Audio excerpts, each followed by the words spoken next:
Welcome back to I Came with Fire podcast. It's your boy Brandon and your boy Zach back YOLO. at you. YOLO? What does that mean? I've never You heard that only live before. once. I know. I got you. I got you. That was that new thing, sarcasm, but we're there. We Oh, there. okay. My bad. Maybe a listener didn't know. Maybe they didn't. That's what we're here for. Dropping a little knowledge on the way, just kind of making sure everybody's on par and knows their shit. But yeah, Mm-hmm. tonight should be a fun one. Yeah. What is an act of war? Pretty serious for right after Christmas, but that's all right. Sometimes things get serious. The holidays don't matter when it comes to stuff like that. But It's true. yeah, man. Up front, just want to say, I was looking at where people listen to us, and by far and away, the number one country that listens to us is the United States, the greatest country on earth for sure. Interesting. But that's where most of our listeners are. But the one thing that I did notice too is that the majority of our listeners are people who are not subscribed. And it's the same across Spotify and Apple and YouTube. So I just want to say, if you listen to us, it's deeply appreciated. I often find myself surprised that anybody wants to listen to me in the first place. But if you're going to Likewise. do it, please just hit that subscribe button. It means a lot to hit the subscribe button. And if you feel like going the extra mile, you can comment and tell us if you think what we said is good or bad. Or here for feedback, constructive criticism, good or bad. But yeah, hit subscribe, man. Like 90% of you guys are just listening to us and didn't even hit that subscribe button. Like, don't you want to not miss another episode? Yeah. I know I Think how hit hard it's subscribe. got to be You to should hit subscribe.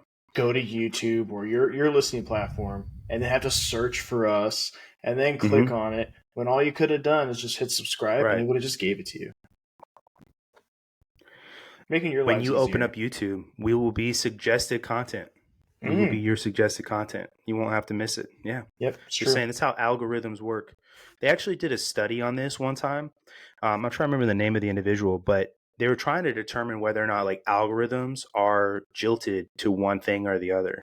So what they did is created a totally new account on YouTube and searched for nothing but puppy videos. And they did this for however long they did. And all the algorithm would show them was basically puppy videos or like cute animal videos. So your algorithm really is what you search for. So all those crazy videos you see, it's your fault, first off. Yep. But if you go and find it and you subscribe to cute puppy videos, subscribe, right? You'll see more cute puppy videos or you'll see more cute Brandon and Zach videos. And those are good videos. So, and we're pretty on top cute. of that too, I just want to say to everybody, it's true. Even with his bald head, we're pretty cute. And sorry, Smith, I had to do it. It's fine. But the other thing too, one of the best ways to support us, other than subscribing, is checking out our sponsors. Want to thank them up front, right? Redefine Violence, Sheep's Clothing LLC. Use code FIRE10, get 10% off. They got some MMA gear. They got some cool merch. You can go over there, support us by supporting them. And I know for a long time we were sponsored also by Red Clover Coffee, but no longer. Now sponsored by Skull and Cross Beans, an active duty Air Force owned coffee company as well, because we like coffee. I know I like coffee. So do I. Pirate themed coffee. Can't get any better than that, dude. When you're trying to go out there and sail the seven seas, you need your fresh cup of coffee in the morning. I already got some coffee from them. It is super good. Dark roast, medium roast, light roast. They have flavored coffee. Again, code FIRE10. Thank you to Skull and Cross Beans. Support us by supporting our sponsors. And one more time, what do we want people to do, Zach? Subscribe. Please, guys. If you're listening, it doesn't take a lot of effort. Just boop, subscribe, boop. And if you're feeling, extra cute, boop, notifications on, right? Yeah. And you'll see all of the shorts. You'll see all the reels if you follow us on Instagram, and you'll see all the videos. When the videos drop on Fridays, but you'll get notified the second they drop. So, anywho, tonight's episode is what is an act of war? And Zach and I talk about this fairly often when we're on episodes because a lot of the geopolitical stuff that happens comes up in our conversations. And we normally end up finding something that kind of flirts with that line of what may be an act of war or not. And we always say, like, look, here's something that could be construed as an act of war, but isn't and hasn't been taken as such, right? And some of those things are actual armed attacks, whether it's missile attacks or drones or whatever, right? And some of them we talked about a few times are cyber attacks. And the other things that we talk about and have talked about sometimes, that are a gray area, right, are like fentanyl at the southern border. And because those ingredients come from China, and those are coming into the United States through Mexico and other countries below our southern border, right? And the intent behind that 100% is to get Americans hooked on drugs. And so you're crippling the American populace, right? So one of the things for an act of war, right, is harming American citizens. Just because you're not pulling a trigger and wearing a uniform with a Chinese flag on it doesn't necessarily mean your intent is not bad, right? So we kind of want to talk about a lot of that stuff today. We're going to give you a couple examples of some cyber attacks and kind of talk about the totality of circumstances and how those could be misconstrued or taken as acts of war. There has never in the history of the world been a cyber attack that triggered an in-kind self-defense response that led to war. Correct. But there certainly have been plenty of cyber attacks levied against other countries during war. Most recently, for sure, Russia and Ukraine shutting down the electrical grid there. I remember watching the night that Russia invaded Ukraine. All of the lights in Kiev went out. That was a cyber attack. It wasn't just some sort of like energy conservation move by the Ukrainian government. So we'll talk about some of that stuff, give you guys some examples. But the other thing we're going to do too is kind of talk about how the DoD views the use of violence or the use of force. And as many of you guys know, Zach and I are military police, or as the Air Force calls us, security forces. And we have some guidelines on how we use force. And so we're going to give you guys some of those examples and talk about that a little bit, and talk about also rules of engagement, just to kind of lay the groundwork on how the DoD views use of force, and how they're different in those arenas and stuff like that. So, but yeah, anyway, Zach, I'm going to let you kick it off, bro. We'll talk about real quick what the United States up front views an act of war, what it is, the definition, and then what the United States needs specifically to vote on and declare war on another sovereign nation. Yeah, of course. So the United States is their definition is kind of vague and it's very short. And I think it's done that way intentionally. So they have more left and right boundaries to decide how things are going to be.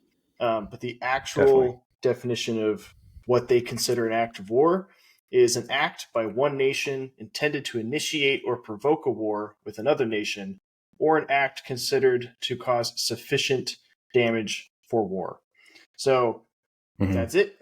That's what the U.S. decides. Some key things in there. It says that they specify nations, right? So the United States, when they do declare war, they can only technically declare war legally against like another nation. They can't just like the war on drugs, right? It's called the war on drugs, but it's not like an actual war against like fentanyl or drugs. And the war on terror, it's called the war on terror, but it's not an actual declaration of war against all terrorism. It is a military movement per se, and that is kind of what that falls under. When it comes it's sort of a gray area then. Yeah, it is a very gray area. And we'll get more into that and kind of how the U.S. uses terror to kind of front its wars today, or for like the last 20 plus years. But yeah, it's a pretty weird gray area. It is. When it comes to declaring war, though, the U.S. has not declared war since World War II.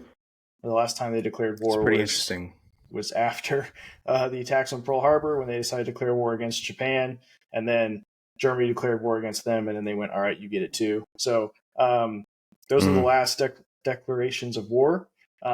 For them to declare a war, they have to have a majority vote in Congress, and it's just a majority. So as long as one person, 51% of it, is saying, yeah, we're good to go, then you are good to go.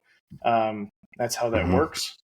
So it's kind of interesting that we haven't declared wars in a long time, because if you think back, you have like the Korean War, you have the Vietnam War, you have the Global Desert War Storm. on Terror, you have Desert Storm, you have the Iraq War. So the U.S. has had a lot of conflicts since World War II, and that's the key word there is conflicts.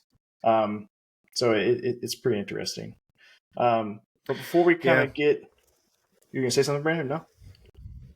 Yeah, I was just going to say that I think it's pretty indicative of the military industrial complex with some of Mm-hmm. these wars that we've been at, because whether you call it a war or a conflict, right? So like the Korean War is a conflict, right? Mm-hmm. There's still American lives being lost. There's still American money being funneled into it. There's still American resources being destroyed and mobilized, right? So I think that this has always been a concerted effort to keep that going, and I think that a lot of these things, like you talked about, these military operations or whatever, have been used, and the rules have sort of been bent, and the sights on it have been skewed a little bit to make it easier to use those military resources.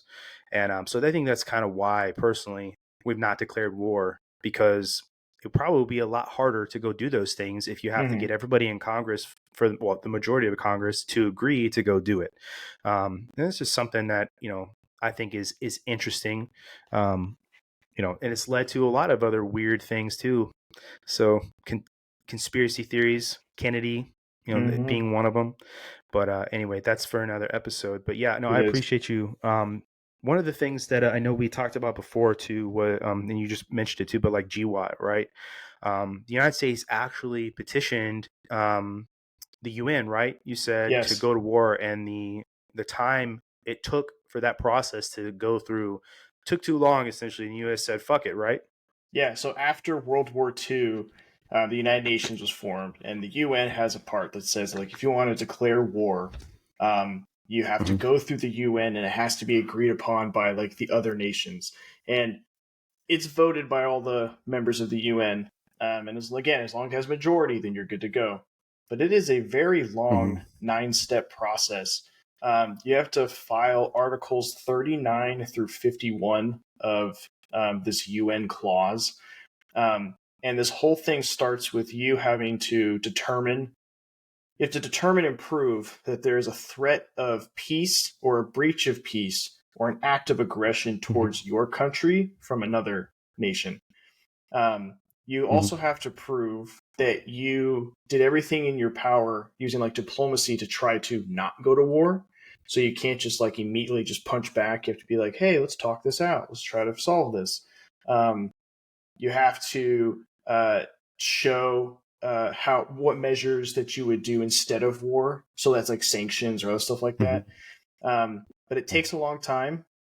When the U.S. was trying to get ready to invade Iraq in 2003, they submitted this, and they submitted it like six-ish months before the invasion of Iraq, and the UN was taking too Mm-hmm. long, and they Yeah. decided, screw it, we're just going to do it ourselves. And so we just did it.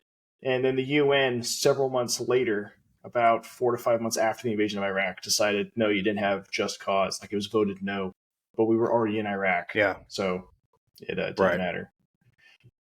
Very, very interesting. Yeah. So there's a way to do it, but it's a bunch of red tape and a whole bunch of paperwork and a bunch of stuff, and it kind of doesn't make sense Mm-hmm.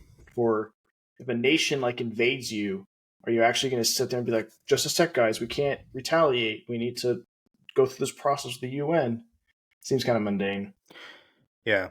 No, I think there's provisions for that, though, that the triggering is self defense of your nation. So like, for example, like you said, if tomorrow Canada decided it was going to invade the United States, Mm. and troops actually marched across the border into New York, right? The United States could absolutely defend itself immediately. And I Yeah. think those provisions take into account things like, let's just say, Canada launched missiles into, this is totally funny to me, right? Canada launched missiles into the United States, and it struck New York City, right? Mm-hmm. Well, that's an attack, right? But there would be a time period where we would say, okay, was this an accident? Were these a couple of, idiots in the Canadian military that did this? Was this some sort of like rogue general who decided that the United States deserved it and Mm-hmm. told a bunch of troops to do it, right?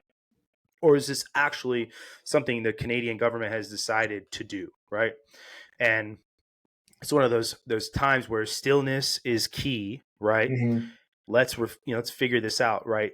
before having an in-kind response and doing other things. So that's one of those times where it's like kind of like talking about, well, yep, we've determined that Canada actually does have some sort of hostility towards us, and now we need, but again, like what you said, it wouldn't make a lot of sense to sit and wait 9 months before retaliating if you were to figure that out. That's not how war works, and it's probably figure probably that out a couple hours. Like, I don't think it takes too long to figure out that pretty quickly. If the Canadian Joe government Biden getting on the phone with Justin Trudeau, it'd be a phone call pretty quick. Yeah, is it really? Is this going to be a maple syrup showdown, or are we? What's going on? But I think it's designed that way on purpose too. These UN rules to slow things down, and probably in the hopes of initiating some sort of discourse between two nations, and like you said, to find other ways to resolve these differences. But to stick with the current times, when you invade another country like Russia did with Ukraine, that you have to have some sort of in-kind response. You can't just decide immediately that, okay, well, while Russian troops are moving through our country and are marching towards Kiev, we're going to go ahead and petition the UN right now and wait. So I can understand that. I'll say what's interesting about the UN is like they don't sure they have, I guess, a positional power, but like the U.S. showed in 2003 that screw it, they just did their own thing, and it gets kind of interesting too. Is there's the War Powers Resolution, which went into this is a U.S. act that went into effect in the 70s. Okay, and the War Power Resolution requires the president to notify Congress within 48 hours of committing armed forces to military action, and forbids armed forces from remaining more than 60 days, with a further 30-day withdrawal period. So what's interesting about that is that the president of the United States, technically at any moment, could just use the military to invade or attack anything or anyone without congressional approval, as long as he tells them that it happened within 48 hours of it happening. And he can just do that for 60 days. And once he gets to the 61st day, as long as he's pulling the troops back, then it's okay legally. I mean, he's going to get a real big slap on the wrist and probably a lot of scrutiny from the media and the American public and a whole bunch of other stuff. But in theory, what's interesting to me the most about this is that technically the president could start a war by just doing this, and then the retaliatory strike from whoever we attacked would then maybe constitute an actual declaration of war. So it's weird. It's like at any time the president could just start a conflict. They could just be like, we're doing it. Let's go. Yeah, where the U.S. is the aggressor. Yep. But the U.S. does have policies where we're not supposed to be the aggressor. We always get hit first and then respond. That's our main policy usually, but we do tend to preemptively strike. Sure. I mean, there's plenty of times where we've hit other nations' leaders, right? So like the Iranian general Soleimani that Donald Trump took out and used as an example and said, "Don't fuck with me." And really, using that term "general" is used pretty loosely because the guy was more like a mob boss than anything. Yeah. But my question to you then is, like something like all these drone strikes that happen, like with President Obama had the most like drone strikes against other nations, right, and killed a lot of civilians in the process.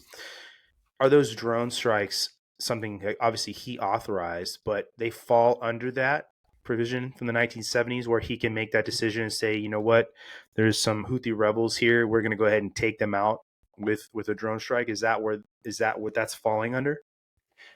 No, I could see how it could if there wasn't another act that would allow them to do this. So there is the Authorization for Use of Military Force, which Congress approved. Everyone approved it except for one member. The only member that said no was Barbara Lee, and she has the Representative Barbara Lee, and she said all the way through her tenure, she's always said, I still would say no. But this came into effect. It was passed on September 18th, 2001. So 7 days, a week after 9/11. And This pretty much gives a blank check or a blanket statement for the president of the United States to, as long as this act is in effect, which is still in effect today, to at any time take out any terrorist organization, terrorist sympathizers, anything that potentially could harm the U.S. or its allies relating to terrorism. And that's where the war on terror comes from, technically. And that's what allowed us to go right into Afghanistan. It's what allows Obama to do his drone strikes, what allowed George Bush to do what he did. It's what allowed Trump to, I think, take out the Iranian general, because he was saying that there was an attack imminent, that was a terrorist-esque attack that he was planning or a part of, or was part of logistics for. So that gets kind of where that gray area is, where it's this act since 2001 has kind of allowed the U.S. military and the U.S. government at any time, all they have to say is, well, terrorism, and they just get a out of jail free card, at least from the American government, to do what they want. Yeah. Well, Soleimani was in charge of all kinds of people who were sent into Afghanistan and Iraq to build bombs and blow up American troops. And so he was responsible for a lot of American deaths, had a lot of blood in his hands. So killing that guy was probably long overdue. And I liked the way Trump did it by using it as a fuck with me and this will be your ass next sort of thing, for sure. But it's also the same thing, that allowed Barack Obama to send a SEAL team in and take out Osama bin Laden in Pakistan as well. Right. So, in turn, right, let's just say if Iran had the same capabilities the United States did and flew into Washington, D.C. and tried to kidnap the president in the middle of the night, that would be an act of war. And the United States would 100% do something about it. And here's where that big dog on the street sort of thing comes in that we've talked about before. Talking about deterrence? Deterrence. Yep. And not just deterrence, right? Because if you're the big dog on the street, people aren't going to try and do that because they know what's fucking coming, because that's deterrence, right? But it's okay for the United States because of who we are and what we are and the kind of power we are able to wield and bring around the world, right? That makes certain things we do okay, quote unquote, and not get some sort of in-kind response back from another country. And that's the deterrence piece. And I know that you had some thoughts on it as well. Yeah, so the deterrence stuff is kind of interesting. It's like it's pretty much like a part to where the U.S., through its projection of strength and power and everything, it can pretty much do what it wants because it knows no one can check them. And we kind of get into an interesting kind of like Cold War 2.0 with China, how they're trying to become the next big dog on deck so they can then project power and kind of do whatever the heck they want without anyone checking them. But yeah, deterrence is very critical, but it can be also a double-edged sword. The U.S., as of late, tends to be seen as the big bully in the international community. We have allies who should be real strong with us, like France, who are kind of starting to separate themselves. The U.S. just came out with a coalition, Operation Prosperity Guardian, to defend the Red Sea from the Houthis blowing up ships and stuff. But almost every single one of our joint operation allies have said they're not going to partake in it, or they're not going to be a part of it. So it's pretty much a joint operation of just the U.S. So it's interesting how the tides are kind of turning. Our deterrence to war is weakening, it looks like. I think this is one of those things where, as time has gone on, the sort of propaganda that is pushed out about the United States and what we do and who we are has reached a point where it's entered the brains of more people because of social media, because of open source intel online, right? And so the whole Red Sea thing that you're talking about is essentially to protect shipping that's moving through the Red Sea. And, let's be real, the biggest reason why that's happening is to ensure the flow of weapons and goods to Israel because of what's going on right now. Mm-hmm. But obviously, those other whatever ships that are carrying whatever they are, they're under threat as well because anything could happen, right? And so you could say that maybe the allies of the United States are against doing this because they don't like the tactics that Israel is using in the Gaza Strip, right? And that's fair. They're allowed to have those sorts of thoughts and opinions. But I also don't think 20 years ago you would see this not working out the way the United States wants it to work out. Mm-hmm. And I think that has a lot to do with sort of that mind virus that's gone around that Western ideals and Western countries are just becoming viewed at, even by their own people, especially by their own people, as corrupt bullies, to use the word that you threw out there earlier. And I think that's what's happening. And I also think that there is a lack of leadership as well, not only in the United States, but in a lot of European countries as well. And most people in these nations, they're sick and tired of all of this that's gone on, the constant violence, the constant war, the constant need to pick sides. And that's totally fair as well. But going back to the whole deterrence thing that you brought up, and this is something that other people and us have discussed on this podcast, when the United States is strong and leading the world is at its best. And I truly believe that. And I know Mm-hmm. that there's plenty of evidence out there that points at that being the truth. And I would ask people to really think about like what you're choosing to believe and where you're getting your information. And it's totally okay to not support certain things, but at the end of the day, just consider the sort of strength through deterrence that the United States has enjoyed is why you enjoy the sort of first world life and comforts that you enjoy right now. And if you're maybe thinking like, well, maybe the United States, and I've heard this before and it's fucking nuts, and I'm like talking about it and I'm like being polite when I say it, but if you're one of these people that is out here and you think that, the United States is deserving of, the shit, some of this shit, we got stuff coming to us and all this, that's fucking crazy. You live here, everybody else lives here. You don't want to be a part of it, that's okay. But like, just understand what you're asking for. You Mm-hmm. don't. And just like the same people that are out here asking for civil war and they want to say, oh, well, it's time, blah, blah, blah. That's ridiculous. And you don't understand what you're asking for. You don't understand what really, what really the reality is. So just, I just want to put that out there when you talk about it. American strength is absolutely a good thing. Mm-hmm. And we can talk about all the faults in the United States. There's plenty, but to sit there and act like we're the problem around the world, I don't buy that at all. So anyway, the United soapbox. States, with all of its faults, I would still much rather have it be running the world, not like controlling everything going on, but it needs to be like the tip of change, the tip of the spear, the thing moving politics and stuff forward. A time where the U.S. is not doing that is going to be a very scary time. Right. And I think what we're actually talking about when we talk about, the unipolar world where there's one superpower at the top, there's never going to be a time where everybody just gets along. And I think that dream is a pipe dream. First off, Mm-hmm. It's never going to happen. There's never going to be a time where everybody just gets along and there's no need for somebody, calling the shots. There's always been somebody who was the height of what power looked like around the world. The United States, the British Empire, right? You can go all the way back. It's just the way it is.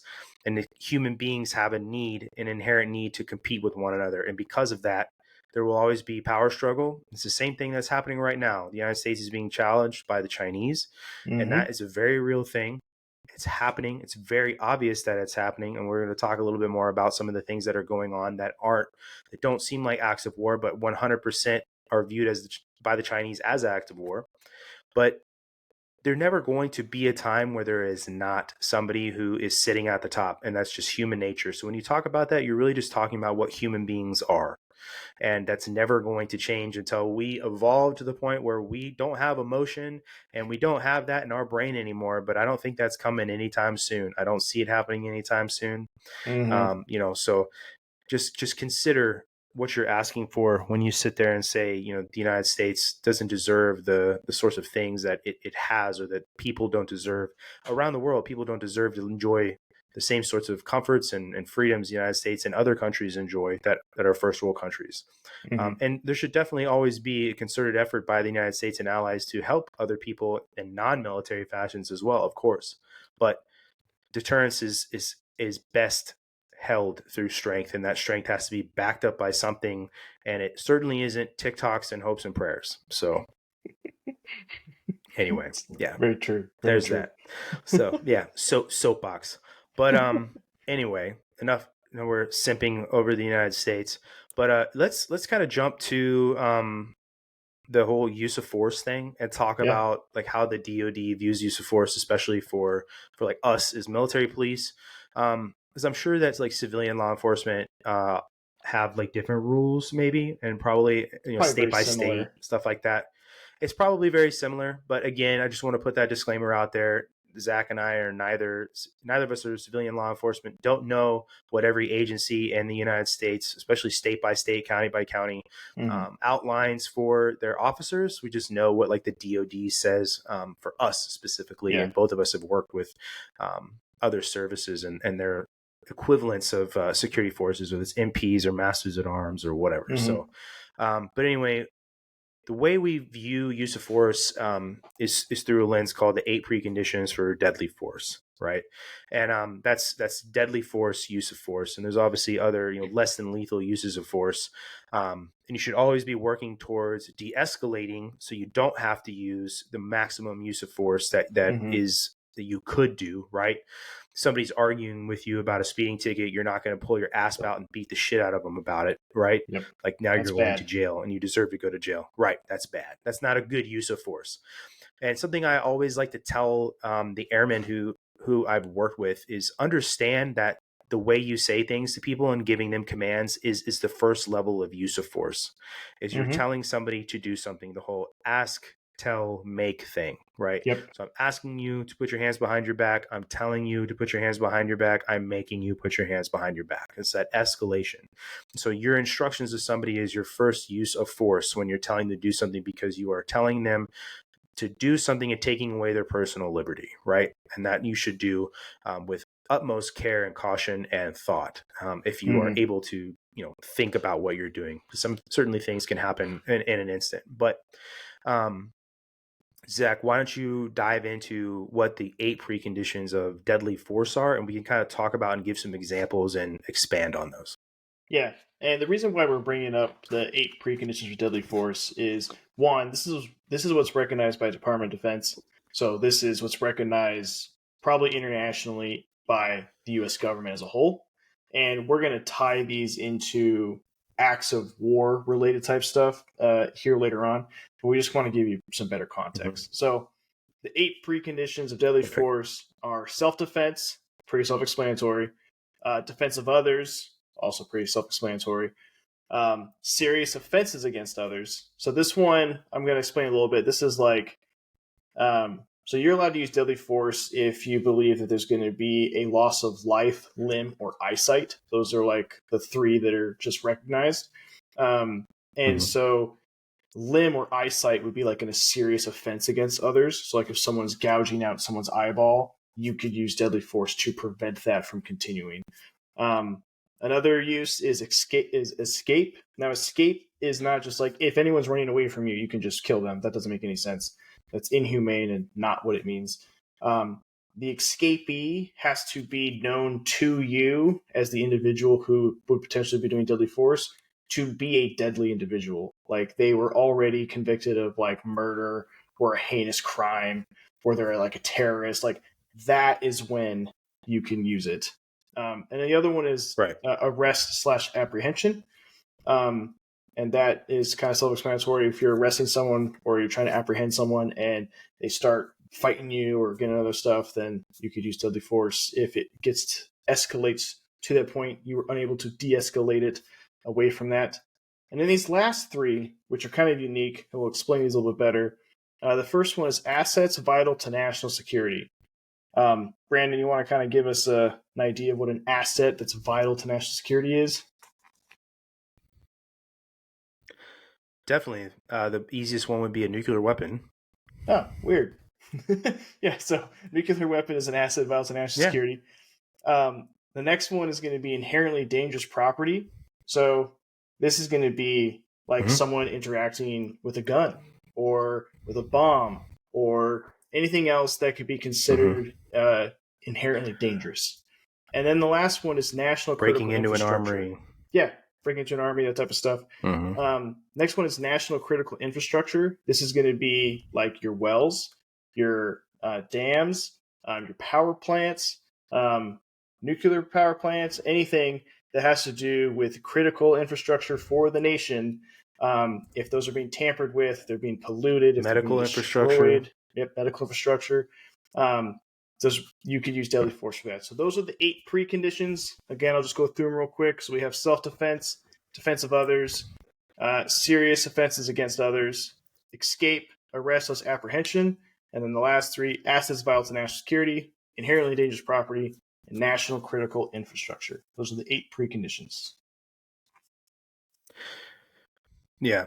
So when we talk about the 8 preconditions and like trying to like tie these into like acts of war, the 2 things that really stick out to me the most, right, are assets vital to national security and critical infrastructure, right? Because we have actually seen cyber attacks on infrastructure. So I pulled up a couple of things here. Bear with me. I'll kind of read a little bit from these and we can talk about them too. And there's a ton of examples. If you go online and you Google, if you go to, let's see, this is the Center for Strategic and International Studies. It will literally give you a month by month year breakdown of cyber attacks, all the way from, like, this one is August 2023, Canadian politician targeted by a Chinese disinformation campaign on WeChat. And actually that made the international news, but attack included false accusations about the politician's race and political views, right? So those are all considered cyber attacks, because you're using a cyber source like WeChat as a way to spread information in a digital way, right? So, and it can skew people's thought processes about politicians. It can skew the way people are voting for politicians and voting for certain things that those politicians bring up as policy.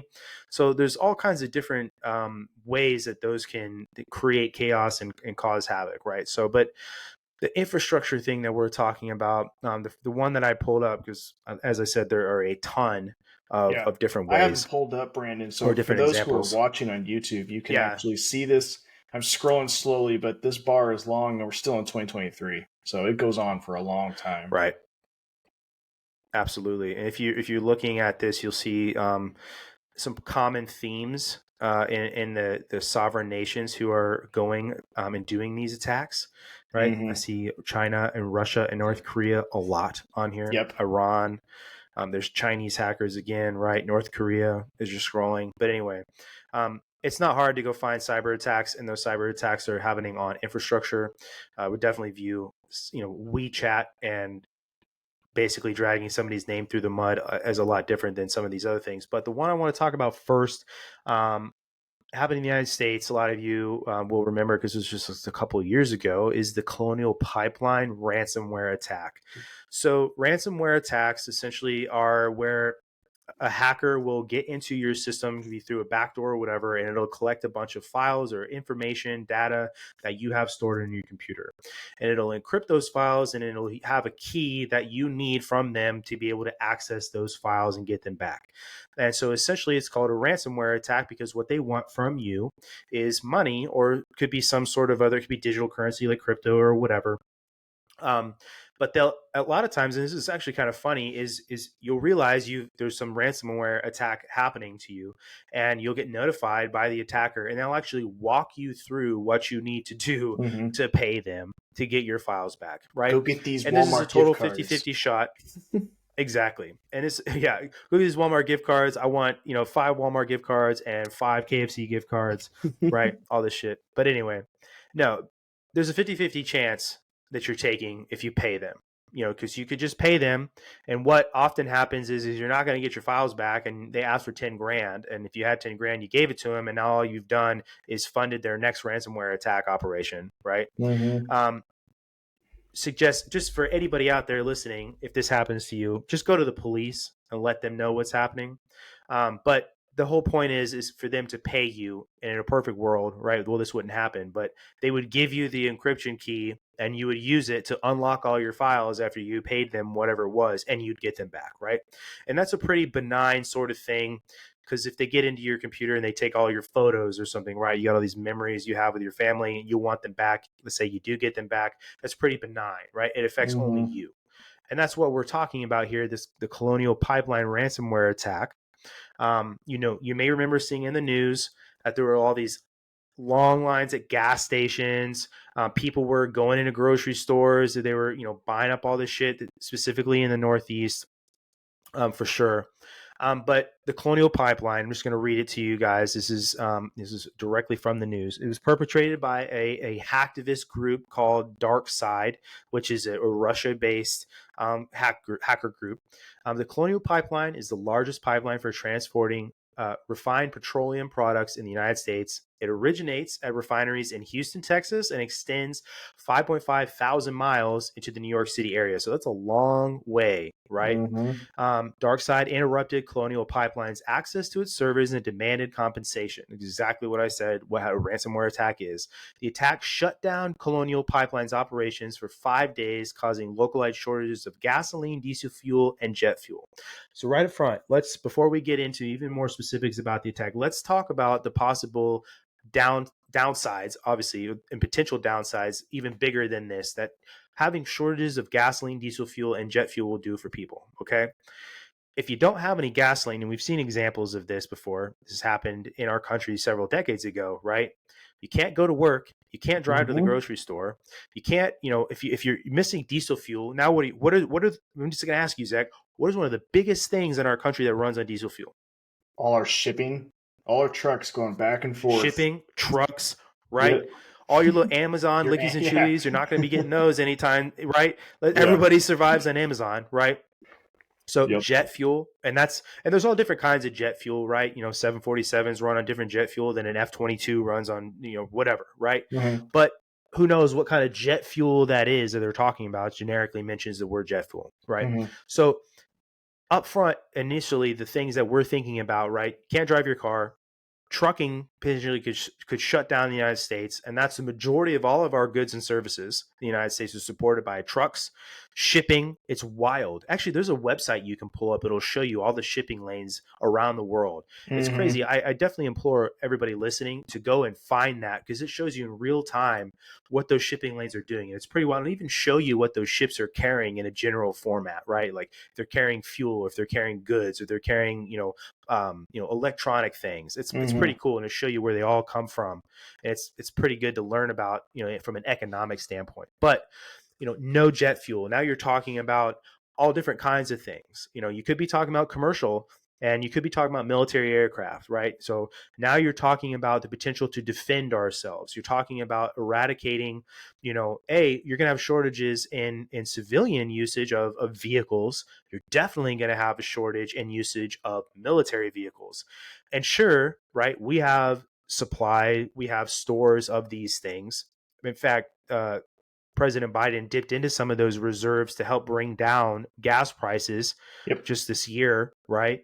And depleted a lot of those reserves we had. But so consider if something like that's going on where we're dipping into those reserves, and then a cyber attack happens and shuts down these pipelines, okay? And the ability sounds to like use a them, national critical infrastructure to me. Exactly. Yeah. And that's why Zach and I decided that when we had this conversation, we would talk about the preconditions for deadly force, because you can construe, it's not hard to see where, deadly force and active war are separated, right? Obviously they are. War has rules of engagement when you're in a law enforcement setting. You also have quote unquote rules of engagement where we don't use that term. But when you're affecting national critical infrastructure like that, it could be looked at as an act of war, because if I catch you actively destroying a fuel pipeline or an oil pipeline, legally, I can shoot you to prevent you from destroying that pipeline. Mm-hmm. And, so this is where we have always kind of, I guess you could say, dude, we just like been baffled by the lack of a response or the lack of public response, I suppose, because who Yeah. knows, right? We don't know everything.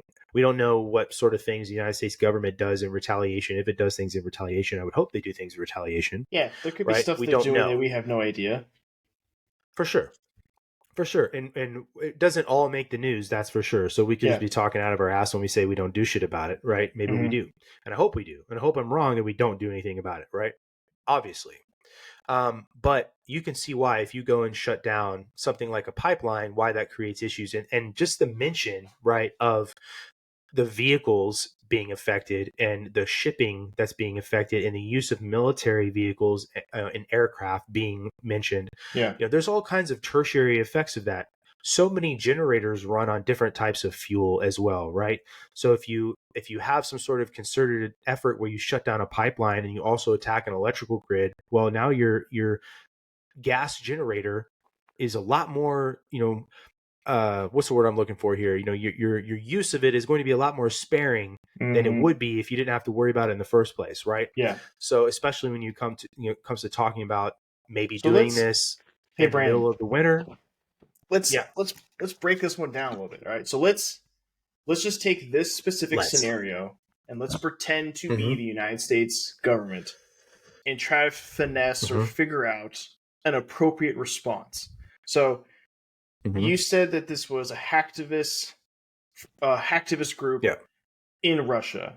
Now, I'm Yep. assuming that it's a Russian base. So I'm assuming that it's like a bunch of hooligan Russian nationals who are just deciding to hack the thing. We don't know for sure if they're funded by the Russian government, if they're supported by the Russian government, or whatever. Could also kind of say that this No, might so this be. Oh, you have more info? Go ahead.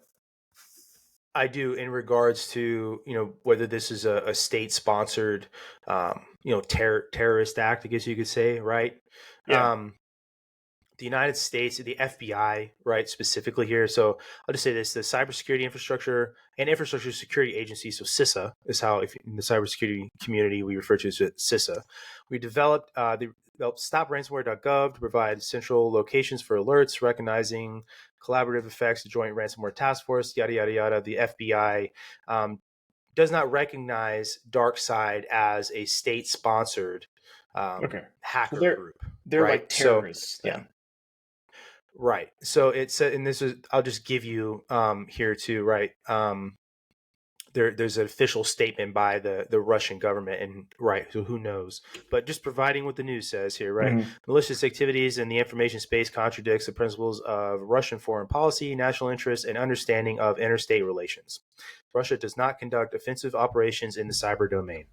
BS, right? Okay, yeah, So but the North Korea also will say like, "Oh, we didn't oh hack yeah. you, but like the hack came from North Korea, and only the government has access to computers and servers to hack things." So it's kind of like a, Yeah, it's kind of like, where I do the Houthi rebels get all their missiles? yeah, Iran, exactly. It's like, these are yeah, like it wasn't proxy you attacks. Russia directly, but I bet there's Mm-hmm. some type of exchange going on for that hacktivist group to actually mess with the U.S. So I guess Right, let's it's like a proxy attack. yeah. So let's think of an appropriate response. So I don't know how the Mhm. U.S. actually responded, or if they responded at all. Right? Yeah, So is that in I'll there at all? cover Does it that say when we're how they done. responded, or no? Yeah, let's run through your scenario and then I'll give more info. Okay. So what do you think would be an appropriate response to this? Do you use the act that gives the president the ability to fight terrorism anywhere in the world and just bomb them Mm-hmm. wherever they're at? Just annihilate them? Mm-hmm. It potentially being in Russian territory, and like maybe notify Russia, like, hey, they mess with our pipeline. It's a terrorist act. Either you blow them up or we do. Yeah, Like, what do you? Is that an I appropriate think response? so. I think this is where that concept of deterrence comes into play, right? And the United States in a full-out war with Russia over the Colonial Pipeline would not be advised, right? Yes. To use the phrase you use often, the juice is not worth the squeeze. Mm-hmm. But if you're able to figure out, there should be a concerted effort first off to figure out exactly who did it. That should be the first and foremost thing, other than fixing the pipeline shutdown, right? Because you need to Yeah. do both of those things simultaneously. You need to fix the pipeline, and you also find out who the fuck did it.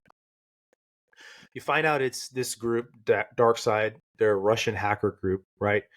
The first thing that should happen is contacting the Russian government and explaining and hitting them with evidence and saying, this is where and how we know it's happening, right? This is who's doing it. And if you're able to sort of pinpoint where that attack is coming from, which would be very, very, very hard to do, Mm-hmm. okay, you would sort of demand a response from the Russian government, and that would be, I would think, going and arresting these people and then holding them accountable, right? And you can Yeah. talk about what that accountability looks like, right? Because the United States, I feel like, would want to extradite those people to the U.S. for Yeah. You crimes want to charge committed them? on Russian soil, right? But the Russians wouldn't do that, right? Nope. So, Because it would do show I Russia think? bowing to the U.S. and they'd be like, we're not doing that. Mm-hmm, for sure. And that's where this comes in, right? So, and I talk about like, there's enough, I guess you could say, respect and also like a healthy respect for what war would look like between the United States and Russia. The United States isn't going to show up on, the Russia's doorstep with troops, or like send in some sort of special forces group to attack some apartment and kill a bunch of fucking nerds. You know what I mean? With whatever the Russian equivalent of Taco Bell wrappers and Mountain Dew looks like all over the place. Gamer fool. Just start murking dudes. Yeah. Because the United States, I don't think would do that either and just be real quick in and out, precision, like boom, boom, boom, take these dudes out, or take them and bring them back to the United States and put them on trial, because that would create all other bunch of kinds of issues. But I would say this too, though. If you found out that like this attack was perpetrated by third world country, fill in the blank, whatever, right? And you were able to ID this third world country who can't defend itself, right? And where it happened, there would be a lot more that would happen, in my opinion, than knowing that this is a hacker group located in Russia, right? And whatever third world country you could think of, I could see some sort of special forces operation taking these people out, or bringing them to justice, however that looks. Yeah. Or if it happened over and over again, right? So like this pipeline got attacked, the electrical grid in Dallas, Texas got attacked, and it was all this same group, there would be some sort of like in-kind equivalent response. You know what I mean?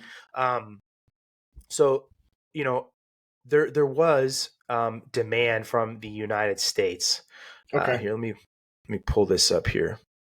So the United States responded, like I said, as well, by establishing all these different task force and government agencies. They essentially, like the FBI says right here, declared an epidemic of ransomware, right? Recognizing the need to bring together industry, government, and internal partners and tear down silos that create gaps for the adversary, and establish the Joint Cyber Defense Collaborative, the JCDC, right? So the United States did something essentially to try and mitigate these sorts of things, but I'll just go ahead and read you what happened. All right. So concern materialized in DarkSide's ransomware attack, which was perpetrated by infiltrating Colonial Pipeline's computer systems and encrypting billing files. Colonial Pipeline controls nearly half of the gasoline, jet fuel, and diesel flowing along the East Coast of the United States. Colonial Pipeline shut down its operational technology systems out of caution to halt further infection, but eventually paid the hackers $4.4 million in cryptocurrency to restore its OS, its operating system. Did they? Even after receiving they did, listen, and even after receiving the decryption key, it took days to work to restart the pipeline. So think about that too. First off, they paid them the 4.4 million in cryptocurrency, whatever that was, fucking Bitcoin or Litecoin or whatever the hell it was, right? Doge? I doubt it was Doge. I don't know. It could have been. It was probably something serious like Bitcoin or Ethereum, or Yeah. you could probably find it if you want to Google it, what sort of crypto it was in. But anyway, 4.4 million in cryptocurrency to restore the operating system. And this part I think is really interesting. Even after receiving the decryption key, it took days of work to restart the pipeline. So even after the decryption keys were given to turn this bitch back on, it still didn't work for days because it essentially had to warm up or whatever, right? So even after recovering capabilities, it still was down for days. Well, so you're talking about. I'm willing to bet Go ahead. that this hacktivist group, maybe they weren't expecting to maybe get the payment, or weren't expecting to actually like have to fix the issue they caused. So they probably just went all in, right? Like, just knock it down. And then when they got the money and they're like, "Hey, fix it," like, oh crap, I guess we got to do that. And that's probably where I think the delay came in the days. Potentially. So here's the thing too, right? So federal authorities, says right here, were eventually able to recover 2.3 million of the ransom. Oh, okay. I'm sure that was done through some sort of digital means. But the one thing here that I highlighted to talk about is we were talking about before. This attack happens. It causes shortages in gasoline, diesel fuel, and jet fuel, which slows down shipping. It slows down people's ability to travel. People are going to travel less. You're going to start prioritizing going to work over going to the beach, messing with the economy, right? And so right here, panic buying. Okay, sounds familiar. It's happened for a lot of other reasons, even recently with toilet paper, right? We all know what we're talking about. Got to get that toilet paper. Panic buying by consumers depleted gasoline supplies at some service stations in the East Coast and also drove up retail gasoline prices, right? So here's where you're talking about the tertiary effects of this. You're not just talking about shutting down moving goods around the United States. You're talking about initiating chaos. You're talking about people going in the grocery store, buying up all the toilet paper, buying up all the ground beef, buying up all the diapers, right? That's a bad thing. Because people do that. That's one of the first things people buy when they go and panic buy, diapers and baby formula, which is really bad. But it drove up the gas prices. It also creates shortages at grocery stores. So what else are you engendering here? Wallet. Well, it affects your wallet, but what else is going on here? You're making Americans mad at each other too, right? Yeah. You're pissed off that you got to the gas station later than that fucking, diesel Tacoma all the way up there, the front of the gas line, right? There's no diesel Tacoma. That Cummins, right? I'm just saying. How do you know? You don't know. The 6.2 you would know better V8, than I do. Yeah, the 6.2 liter V8 Raptor guy, me, all right, just took diesel Cummins. $120. Yeah, that diesel Cummins. Yeah, I don't know shit about cars. There you go. I know Cummins engines, right? Take diesel. Yep, that is a diesel. Okay, that's right. There you go. But now you're talking about tractors, and I know that there's different kinds of red diesel, all that stuff. Tractors can go buy it at different places, but all kinds of different tertiary effects, and that's scary. And that you should spend some time really thinking about what that means specifically for you when that happens. Well, I think people should also think, like, if the U.S. was ever to be invaded, right? Like a nation's coming for us on our land, there's gonna be some pretty quick signs. Probably the first one's gonna be your cell phone doesn't work. And then the next thing is gonna be like your phone, or not your phone, your car doesn't turn on. Your Wi-Fi's down, your power's out. Like, these are all things that are gonna happen. These hacking things, they're done by a hacktivist group or whatever, but I'm willing to bet these governments are taking notice of how it happened, how it worked, and they're saving it for a rainy day. Oh yeah. This is called probing. Yeah. Right? This happens very often. So here, some more information on this, right? So I just Googled real quick for everybody. How did the United States recover the ransom money? So this is from NPR. It says court documents released in the Colonial Pipeline case that the FBI got in by using the encryption key linked to the Bitcoin account to which the ransom money was delivered. So they were able to recover that 2.3 million of the 4.4 and it was Bitcoin that was taken. But the response, right, by the United States, there was no offensive response or self-defense triggered response. There was pay the ransom and then try to get it back. That was the response. And then to develop systems and task force and all this other shit, stopransomware.gov. That's a real website to mitigate it from happening in the future, right? But I want to go back to what we were just talking about, man. You know, these sorts of attacks aren't going to stop. And they're going to be more than just like ransomware attacks. If we're ever right, exactly. If we're ever going to actually be attacked, okay, and I'm talking about like real like kinetic attack, war is going on. The cyber attacks are going to happen. They're not going to be ransomware attacks. They're going to be like kill shots to take out the entirety of the electrical grid in major United States cities. Okay, so the panic buying over the fuel shortages by the Colonial Pipeline. This is on May 7th, 2021. You're just talking about a matter of days here, okay? It caused all sorts of chaos. I'm saying this so people really soak in what this means. You need to be prepared. It's just a fact. You need to be stocking up, water. I'm not talking about panic buying. I'm talking about every paycheck, if you can afford to buy an extra case of water. There's all kinds of different food products you can buy that you can store for years at a time, right? Yep. Ammunition, weapons, figure out how to do that. And the other thing too, I'm going to quote Aaron Love, our past guest and future guest, right? Good friend of ours here at I Came for Fire podcast. If you have no cardio and you don't know how to defend yourself, and I find out you got a bunch of shit in your house, you're just a loot drop. Yep. And that's a fact. So make sure that you high value loot drop. That's a fact. So if you're not able to keep a hold of the shit that you got, and consider, like I said, when stuff like this happens, Americans are just going to get mad at each other, right? And I'm not saying all this stuff to cause panic. I'm telling you because I want to see people be okay, right? Take care of your neighbors, take care of yourself, make sure you have the necessaries, make sure you're able to defend yourself, protect your family. You don't know how long something like that is going to happen, how long you're going to have to hold up in your house and survive on powdered eggs and dried meat for however long. That's part of the point in this conversation I'm trying to make, is that these attacks, they're very serious.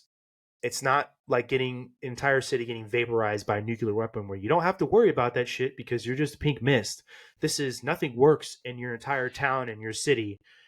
Everybody is what happens when, I always say this, right? We talk about social contract between human beings. That social contract is loosely held together as long as the food and water hold out. And when those things go away, human beings get real basic real fast, because now you're talking about survival, and it's survival of the fittest. And I don't need to scare a bunch of people, but that's just the way it is, right? So that's how the cookie crumbles. It is, and that's why we talk about, and we wanted to talk about these things and talking about them as acts of war, because these sorts of things are practiced, like you said, Zach, for bigger things. They're probing, right? And call them practice, probing, whatever. But they're going to happen should we go to war with another country. Russia did it to the Ukraine, right? China does it to us all the time. And I'm sure we do cyber attacks and shit to them to try to figure out, their infrastructure and how their cybersecurity works and how quickly they're able to respond to this sort of DDoS attack or whatever, right? Distributed denial of service attack, DDoS. What's interesting is these type of things. Yes, it was a hack, right? It was a technological hack over the internet and all this type of stuff. But this type of thing, a precursor to war or probing, is not a new thing. We did this type of stuff in World War II.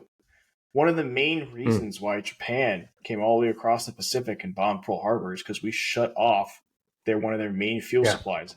It wasn't like we blew it up or stuff like that. We were just a seller of it, and we decided we ain't selling you no more. And they decided, Yeah. well, we need it, so we're coming for it. So this isn't like a new war tactic. It's Oh, kind no. of like, it even goes back to medieval times. You got all the people in their castle. Okay, we'll just wait.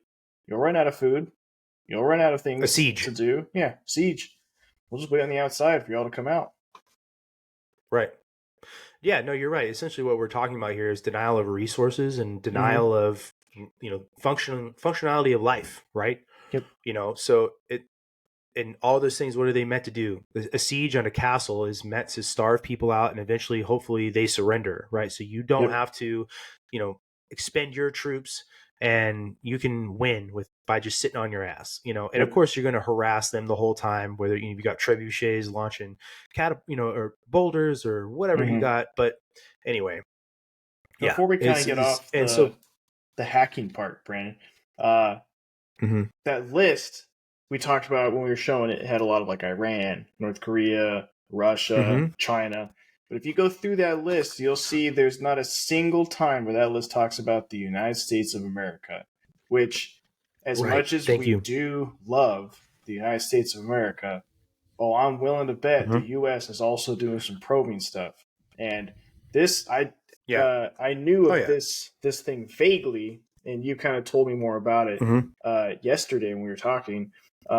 But the U.S. has actually hacked another country, and so we're sitting here talking about, um, is it an act of war? And what I'm getting to, and I want you to kind of talk more about it because you definitely know more about it, is when the U.S. Mhm. hacked Iran and their nuclear program. Um, Oh yes. Yeah. and Yeah. like, would Iran, I guess, after you discuss it, uh, should Iran, or would have Iran, I can't speak, sorry, would Iran have had a reason to declare war on the US after we did this to them? Is this like a thing that Mhm. they could have been like, hey, so if you could tell listeners and watchers kind of what I'm talking Yeah. about.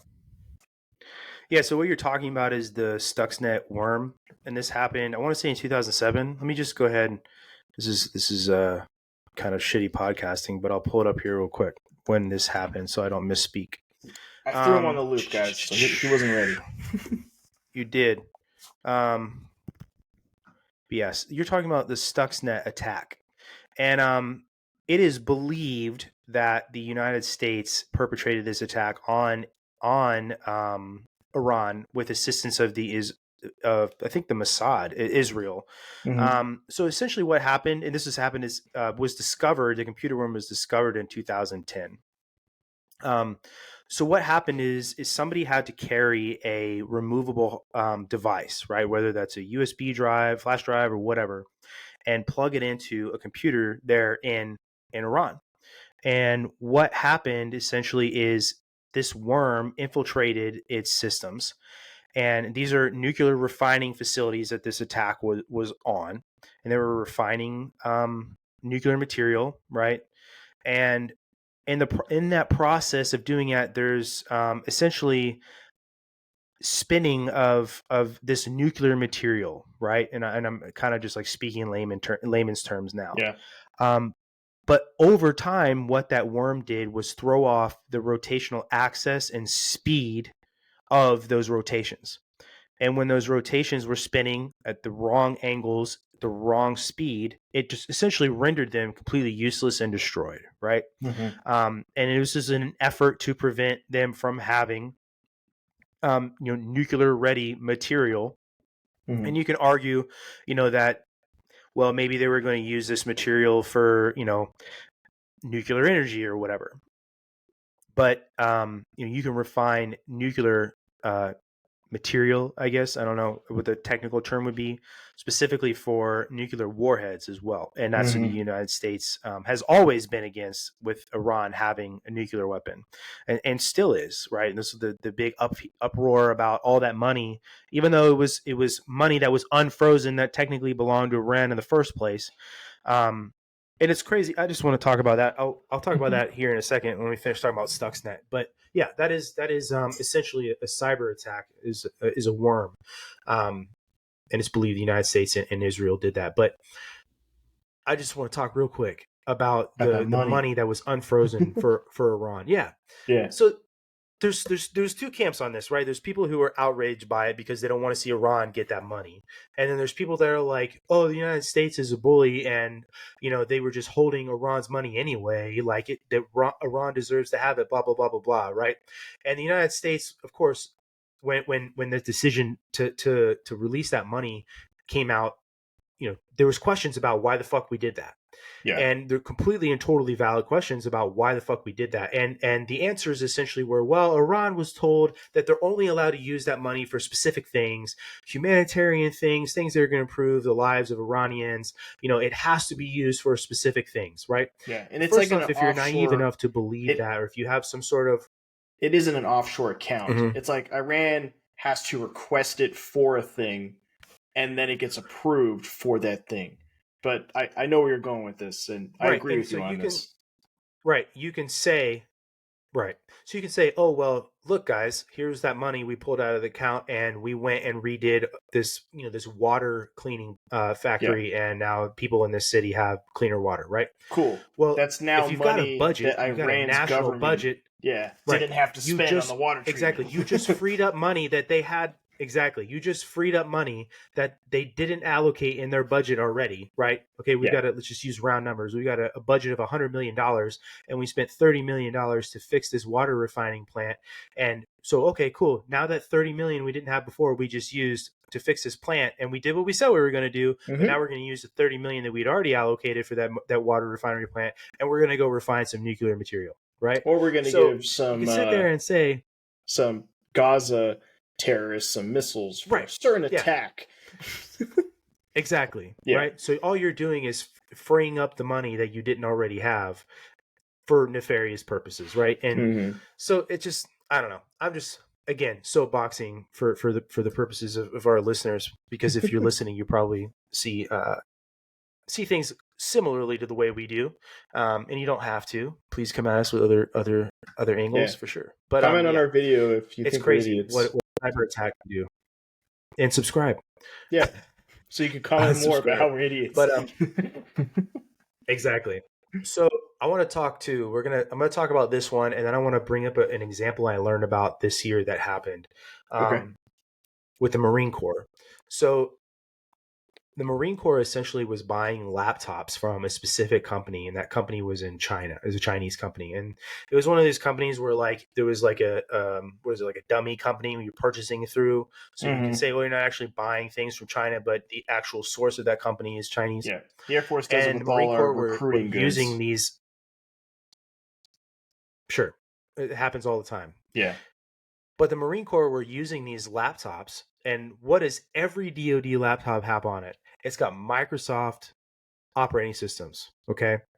And these Microsoft operating systems were infected with Chinese spyware, and the Marine Corps was using these laptops for years for all kinds of shit. So geospatial intelligence, communications, right? SIPR crap, all kinds of shit.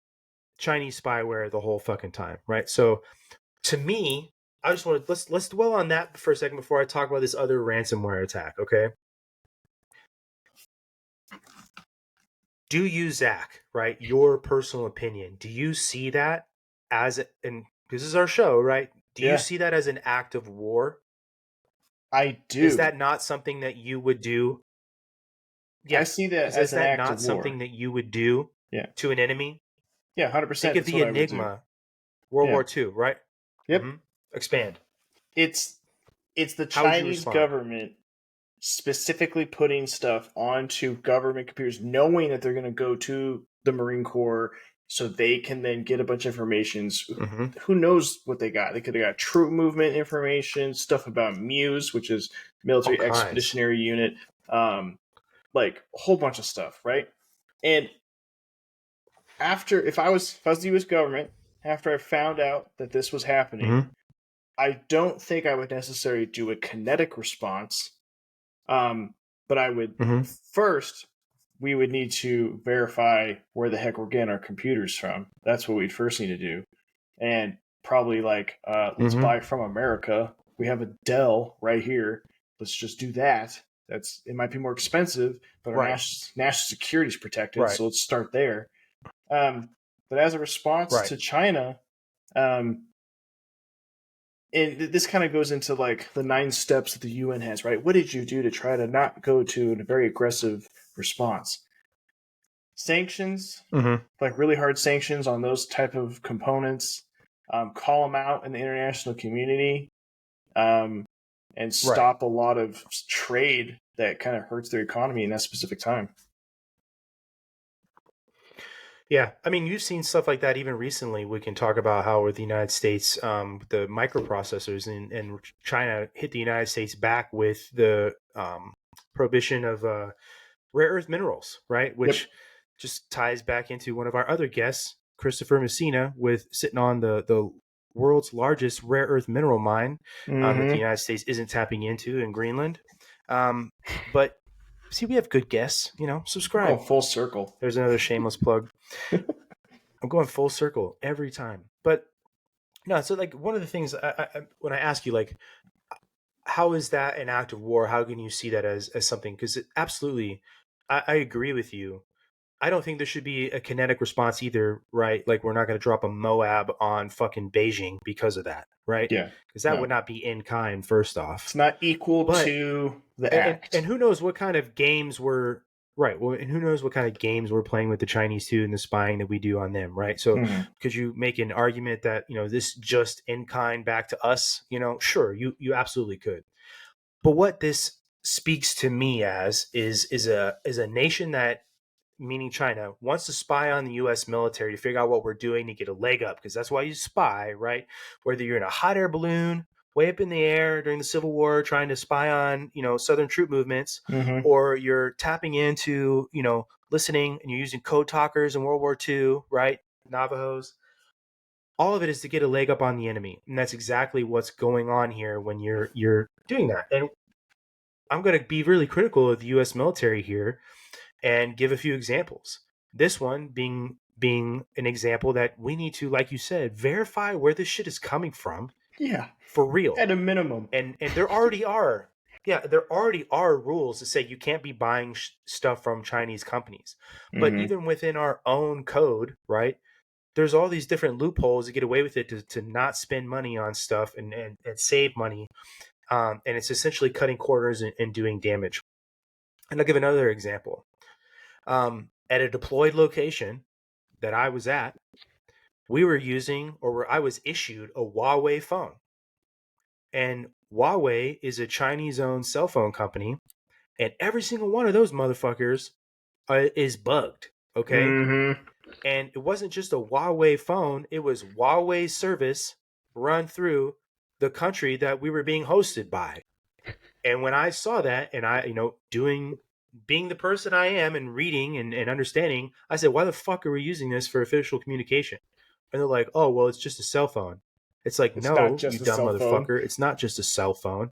It's not just a fucking cell phone. First No. off, there's a goddamn Chinese base 5 miles from here. You can see it, right? And we're using Chinese phones to communicate. I didn't use that motherfucker at all. In fact, I took a couple pictures with that phone for like shits and gigs. Like I think I took a picture of a Humvee that had got sunk in the sand, right? But I never ever used it. I didn't call. I didn't make phone. I didn't send text messages. I didn't send schedules. I didn't fucking text anybody in leadership and say, "Hey, X and Y and Z is going on." Ever. It was literally on me, and I received phone calls from these people, and and I tried to speak as. And dude, I can't tell you how many times I just drove to them to To explain talk to certain them. things because I Yeah. didn't want to give those right. And I said it so many times, like, Sergeant Gresham, you're being paranoid. It's like, it's not fucking paranoia, right? Like, at all. It's truth. Consider our location, and it's the fucking truth, right? Anyway, so just dumbass shit like that the U.S. military does to not protect itself, and things like using Huawei cell phones is really easy fix, Anyway, so we have to be better at protecting ourselves is the point of all that. But Yeah. So the next one I want to talk about, unless you have some expanding thoughts on what I just said, is one that I I do know a not. lot of people will be very familiar with. Again, you do not. Is the SolarWinds ransomware attack.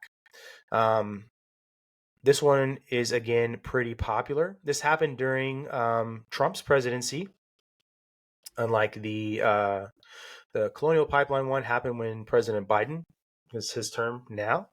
So just read to you. SolarWinds is a major software company based in Tulsa, Oklahoma. Provides system management tools for networks and infrastructure monitoring and other technical services to hundreds of thousands of organizations. Among the company's products is an IT performance monitoring system called Orion, and this is where the hacker group got into it, right? In this hack, suspected nation state hackers. So there's the difference we talked about, right? Nation state hackers. So his initial public response to this, President Trump pinned this on China. But when this was near the end of Trump's presidency, when the Biden presidency took over, they essentially pointed the finger at Russia. But there is some evidence that this was a supported attack, a Russian supported attack by the Chinese, and I'll get to that too. Right.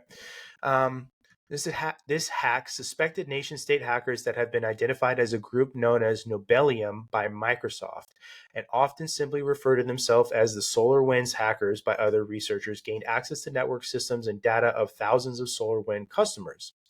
More than 30,000 public and private organizations, including state, local, and federal agencies, use the Orion network management system to manage their IT resources.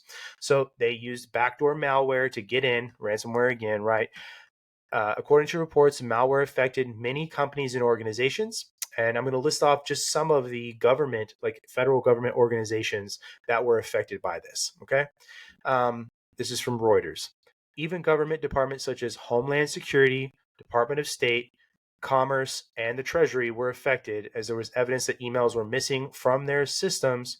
Private companies such as FireEye, Microsoft, Intel, Cisco, Dell Watt also suffered from this attack as well, right? So that's pretty fucking serious. Yeah. When you have the SolarWinds attack that happened and it affects the Department of Homeland Security, Department of State, Commerce, and the Treasury. That's pretty massive. Go ahead. I was going to say, so I know when we said like assets vital to national security, we said nukes, right? Mm-hmm. I would argue we did, yeah, that this attacking so many high level department agencies, that this would also be collectively an asset vital to national security. I agree. And this kind of goes back into what you and I have talked about before, where we need to sort of outline what these attacks look like, right? I'm finding our notes here real quick. We need to premise the need to outline acts of war and stuff like that. Yeah, no, we definitely... Right. So premise the need to outline acts of war. It goes into the issue to where, like, the current U.S. definition of an act of war is so vague and so almost nonchalant that any enemy of ours can kind of just do what they want and test the waters, probing the whole time to just kind of see where the line is, because they have no idea. But also the U.S. government, I feel like, has no idea where the line is. That's what it kind of feels like. And I think there needs to be like a set line of like, this is it. You cross this, you get some missiles, you get some bullets, you get something. You know what I mean? And it needs to be clear and concise. Well, let me ask you this. I agree. And I think this ties back into what we were talking about before with deterrence. Because let's take it as base level, right? If you are taking over a section at work, what do you need to do? You need to outline your expectations. You also need to outline like rules, right? You understand so people understand the parameters they're operating in. Having something in the international community outlining what these attacks mean and the sort of like in-kind responses that are allowed or recognized as, like, I guess you could say, like, fair for doing these things. If they're on paper, you are essentially setting the premise for deterrence by saying the international community recognizes hacking into the Department of Defense, the Department of Homeland Security's accounts, and stealing information as an act of war, or as an act, whatever you want to call it, something that is that warrants an in-kind response. And having something outlined to say this is what happened, like, and what will happen to you in the official community, I feel like is a good first step, essentially, in beginning new deterrence. Yeah. And being able to be like, hey, you can't mess with us anymore. We're not a pushover.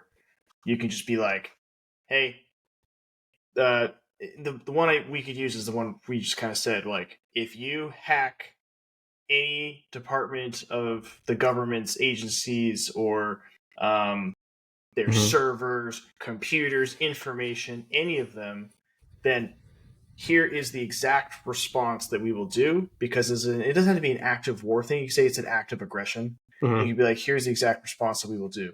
And you could very easily just announce that to the world. Hey, here's your 60-day grace period. Hack away.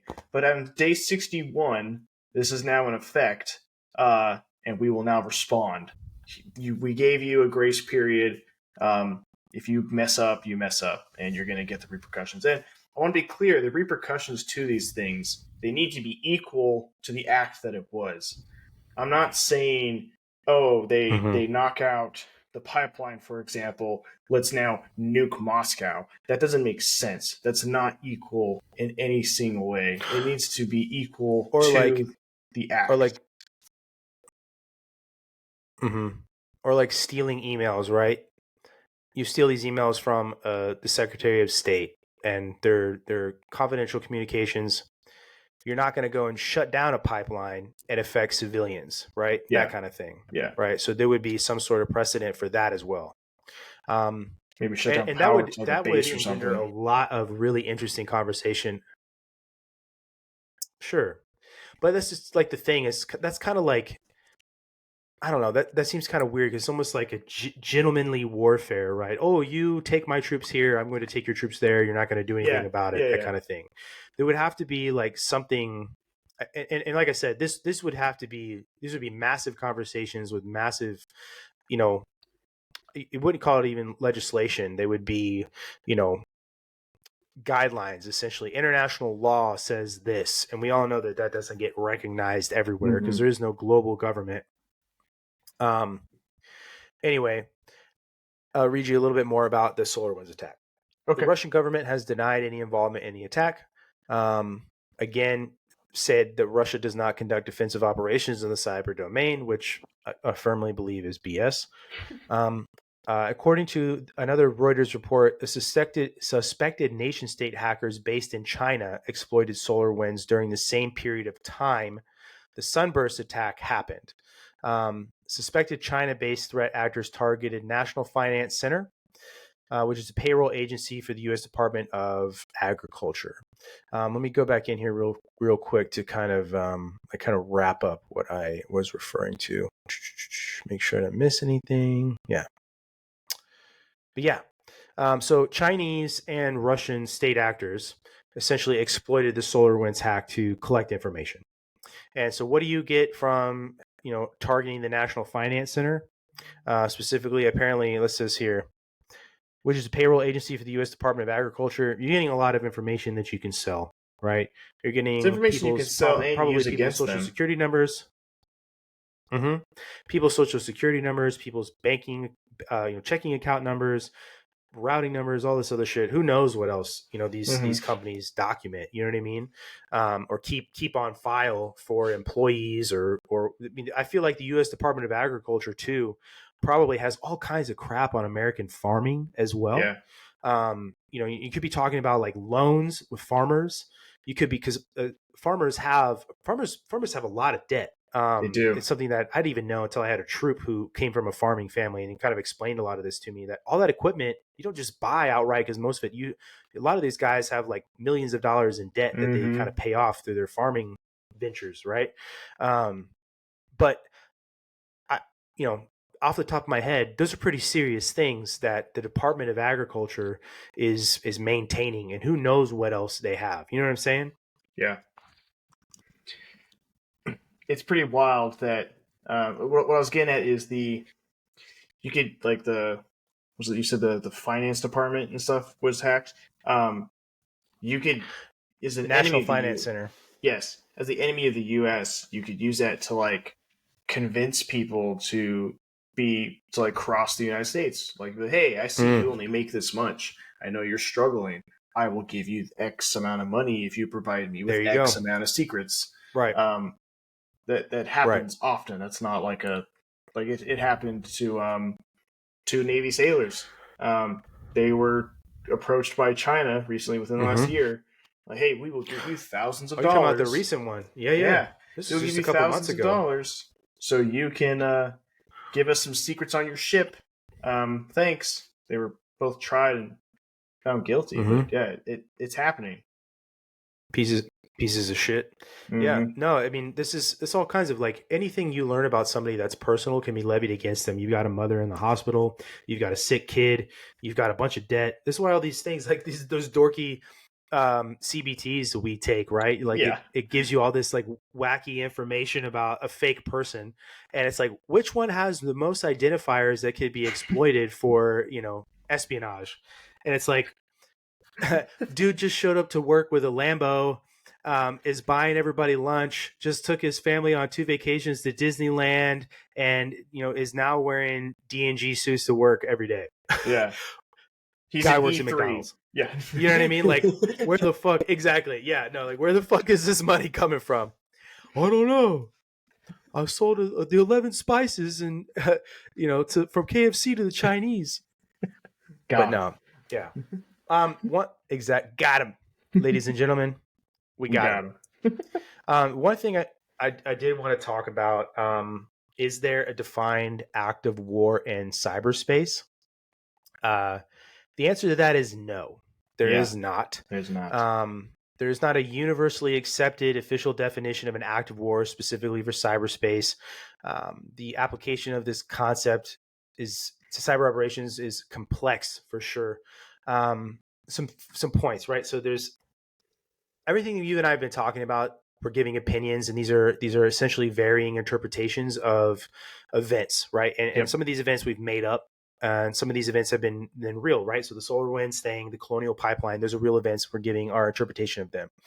And the other thing with them too is it goes into back what you were talking about when the United States decided it was going to invade Iraq, the kick off GWAT.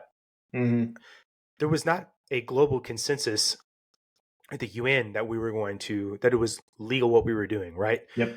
And just the same with cyberspace, right? There has to be consensus on what these things look like what you and I were talking about just a few minutes ago with outlining what some of these rules should look like. And that's kind of the first step in establishing deterrence and preventing people or trying to mitigate people doing these things is having an outlined set of rules, knowing that there will be some sort of sanctions or response from the global community, at large or whatever, right? Yeah. And you're talking to about like the threshold of the use of force.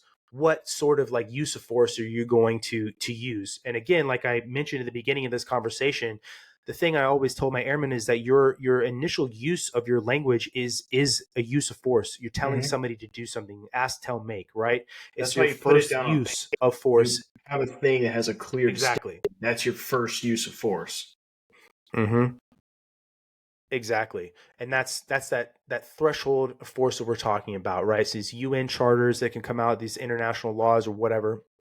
But I do, and I'll pull this up here to talk about, there is something, this is from the UN. The Red Cross also has a hand in this as well. It's called the Tallinn, Tallinn Manual. I'm just going to call it.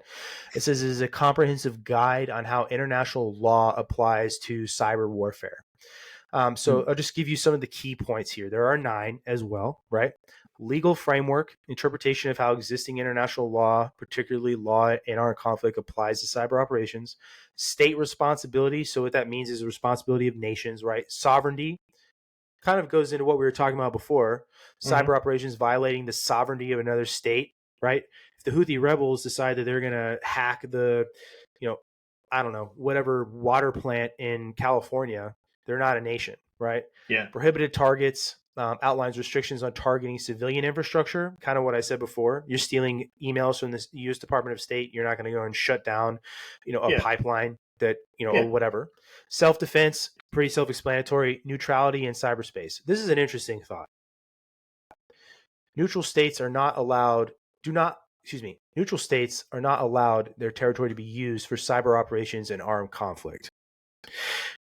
To me, that's like kind of getting into that whole realm again of like, there are neutral states in war. Like Switzerland is the most, used example of that, right? It's even a colloquialism. Oh, I'm Switzerland in this conversation. I don't have a side. Well, I've said it before. But when you get to instances where you're like going to protract war against somebody, what is something that nations do pretty often to get away with shit? They put plants or production plants or troops in countries that don't have really a hand in what's going on, or they'll use another nation to move goods. This happened in World War I, right? The United States was moving weapons to the UK, and U-boats sunk the Lusitania, right? Mm-hmm. So even though we were quote unquote neutral at the time. So that's kind of like an example of that. International humanitarian law, non-state actors, right, which would be a terrorist group, and then peacetime operations, right? So, but the one thing here to definitely highlight, it says right here, this is from the Red Cross website. The Tallinn Manual is not a legally binding document, but serves as a highly influential reference for understanding how international law applies to state conduct in cyberspace, particularly in the context of conflict and warfare, right? Anyway. There are all kinds of other different things right here. And the Red Cross, I did highlight too here. I want to say they acknowledge certain things that could be, if they come under attack by a cyber attack, and they fall right into the same things we were talking about with national critical infrastructure, right? Mm-hmm. This is from the Red Cross website. Dams, nuclear plants, aircraft control systems, because of their reliance on computers, are also vulnerable to cyber attacks. Networks are so interconnected that it may be difficult to limit the effects of an attack against one part of the system without damaging others or disrupting the entire system. The well-being, health, and even lives of hundreds of thousands of people could be affected. And that's the point. I thought that summarized a lot of that very well, because that's exactly what we're talking about here. That's something I forgot, because I read that before, but I forgot about when we were talking about it before. Could you imagine if a cyber attack shut down all the air traffic control towers on the eastern seaboard? Holy shit. Like, I'm sure there's contingency plans for that. There has to be, right? You would hope. But oh my God, the chaos. The chaos that would ensue from doing something like that. That would be, because now you're talking about a lot of shit that could go wrong. We could sit here and speculate on all of that. You know what I mean? But there are, so the point of bringing up these things is just to say that there are already things that exist to try and get these things outlined. The Red Cross, the UN, they all have things on paper. Essentially, these are charters. They're not actual law. They're recognized by countries as charters, but they're not binding in any way. There has to be some sort of binding legal thing that says you can defend yourself, much the same way if you are invaded by another sovereign country, you can defend yourself. You know what I mean? I just don't know what that would look like. Yeah, it gets kind of into like a kind of a hard to define kind of area, because a lot of those specific charters is stuff that enemies of the U.S. are doing to us, like today. Like, so if they do become, like, let's say tomorrow they just became ratified as international, like it's understood, then we're immediately tomorrow at war on paper. And that's where you get the argument sometimes, and we've said it before, that like the U.S. is at war with China right now. It's just not a kinetic war. Whether you absolutely want to believe it or not, it's a Cold War. Yeah, we're in a Cold War where things are happening. These governments are engaging with each other in realms that aren't what we're used to from just from GWAT. And time and civilization is advancing at such a rate that even if we next week came up with stuff for cyber attacks, who's to say what's going to happen in the next 5-10 years. And something we want to talk about is AI. Yeah. AI can be a very weird thing. There needs to potentially be laws about using AI when it comes to war. There was that like picture video of like missiles attacking the Pentagon, and that went around real quick, and people thought that was real. Could you imagine? Yeah. Just think for a moment. You are like a commander of like a nuclear submarine, okay? And your connection is already pretty shoddy with the outside world. And then stuff starts floating around, and you just get word, or you think that the Pentagon just got hit by a nuke because some AI thing went around, and now you just somehow got wind of it, and you can't communicate with anyone, and you're like, time to retaliate. And you launch real nukes because you saw an AI thing happen. That's scary. That's where you kind of get into the realm of like, things need to be very clear and concise when it comes to war, because one false thing. This goes back to the Cold War. There was there was a Russian commander who was in charge. I actually pulled it up. I got it right here. You just grabbed it. Perfect. I got it right here. You read it off there. Yep. As soon as you started talking about this, I knew. Yeah. Well, I when you started talking about it, I knew where you were going to go with this. So Vasily Arkhipov is a Soviet naval officer who credited with preventing a Soviet nuclear strike during the Cuban Missile Crisis in 1962. Arkhipov was serving on the nuclear-armed Soviet submarine B-59 in international waters when he refused to fire a nuclear torpedo at an American aircraft carrier. So essentially, he's credited with saving the world. Was told that essentially there was an alarm, and that he thought that the information that he was receiving was inaccurate and was not the truth. Yep. And he did not fire that torpedo, and it prevented World War III from happening and potentially nuclear holocaust. Yeah. And there's a really, I want to say, what's it called? There's a movie. There was another one about that ties that into. Yeah. But anyway, he literally prevented potentially nuclear holocaust or World War III from happening by not firing that missile. That dude is absolutely a hero, you're talking about. The one you just looked up was not the one I was actually thinking of, but it's very similar. There was another Russian commander admiral who his whole job in his office space with his people was to just look at pretty much the air and space and see if anything was coming in. And there was a glitch in the system, and it was showing a bunch of missiles coming into Russia, like nuclear missiles and stuff coming to Russia. And he was like, what? This wouldn't just happen unprovoked. It was really early in the morning, and he thought about calling the Kremlin or whatever, or whoever his next higher up was, to be like, hey, do we go? I got this. Yeah. But he decided to wait on it. He's like, I'm going to give it 5 minutes, because he's like, if I give it 5 minutes, then a couple of those nukes will hit, and I'll still have enough time to retaliate.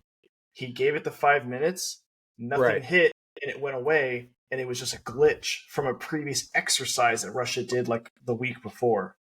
So he was also credited. I think I've heard of that. That's fucking nuts, bro. Launching that full nuclear response, even though everything in his systems was telling him, "Hey, here come the nukes. America sent them."